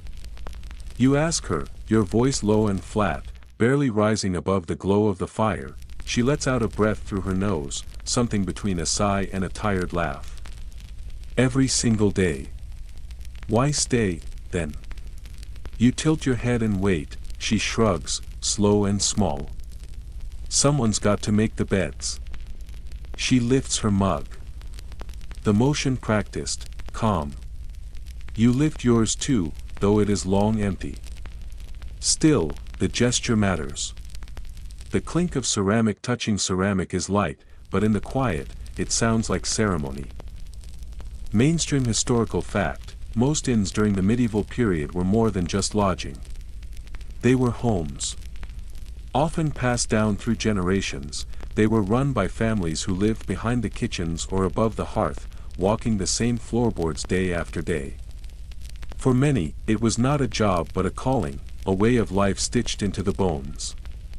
It was common to live and die within a stone's throw of the same door, to spend a lifetime serving others, and to be remembered by the stories guests carried with them when they left, you do one last check of the windows before turning in. Each latch is fastened. Most seals have held. A few small leaks persist, rain sneaking in around warped wood and pooling at the corners of the room. You take a threadbare towel and press it to the puddles, soaking up what you can before wringing it out and returning it to its hook. Outside, the wind howls again with fresh strength before fading, the air briefly holding its breath before another gust pushes through. The bard is asleep now, slouched on a bench near the hearth with one arm hanging over the side, mouth open just wide enough to produce a quiet, rhythmic snore. His foot twitches in time with some song his body hasn't quite let go. The merchant has slipped down in his chair, chin tucked to his chest, snoring through his nose as a dark patch of drool spreads slowly across his sleeve.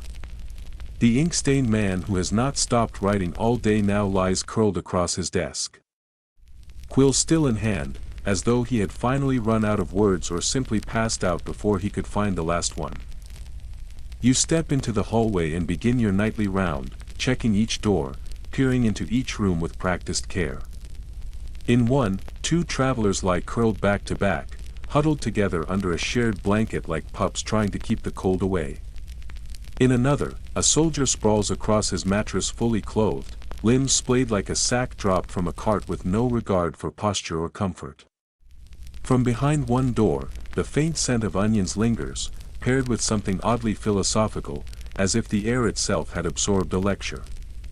You close the doors softly and move on. Your straw mattress waits for you in its familiar corner. It is still lumpy in all the wrong places, still carries the musty scent of boots and damp wool that is not yours. Still, somehow, it feels like home. You lower yourself onto it slowly, joints aching, muscles heavy, shoulders surrendering to gravity. The coarse wool of the blanket scratches at your legs, but you tug it up to your chest anyway, comforted by the weight of something familiar. Downstairs, the fire lets out a final crackle, a soft spark leaping briefly before fading. Above, the wind sighs once more through the rafters. And then, slowly, your eyes begin to close. And now, at long last, the night is truly still. The storm beyond the walls continues, but it has softened, transformed into something rhythmic and familiar. The rain no longer lashes in rage. It taps now, slow and steady. Against the roof, against the shutters, against the world, like a drummer who has traded fury for fatigue. There is patience in its pace. A sleepy calm. The kind of sound that seeps into your ribs and tells your heart it can stop bracing for the next emergency. The fire in the hearth no longer burns bright. It has settled into quiet embers that glow like coals in a sleeping dragon's throat. They pulse, not with heat, but with memory. The smoke curls upward in gentle wisps, rising like incense from a forgotten altar.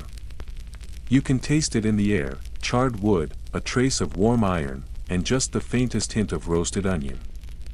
The scent of the day. The scent of rest. The inn is silent in the way that only full places can be. You can hear it breathing now. The groaning of wooden beams as they cool. The soft rustle of straw beneath shifting limbs. The quiet, contented sighs of those finally asleep, sinking deeper into whatever dreams come after a day like this. And you have done enough. The bowls are stacked. Some clean, some nearly so. The beds are turned down. The stew, miraculously, did not kill anyone. The fire, however foolish, was put out before it devoured the ceiling. That alone is a success most inns could not claim without exaggeration. Outside, the rain slows further. It becomes a whisper. Then a hush. Inside, the candle on the counter flutters once. Then twice. Then fades, leaving only the dark to hold everything together. You feel your body begin to unravel, but in the good way. The way string softens in warm water. Your limbs loosen. Your eyes drift. Even your bones seem to sigh. You are not floating. You are sinking. Into rest, into warmth, into quiet. You survived the day. There will be more tomorrow. More ale to spill. More travelers to greet. More floors to sweep. More stories, more songs, more boots, more noise. Always more, but not now. Now, the inn wraps around you like a heavy blanket, patched but strong. Now, you are safe. Now, you are still. So breathe easy, let your hands fall, let your thoughts drift, let the dark cradle you. You're home, at least until the rooster starts yelling. Sleep well.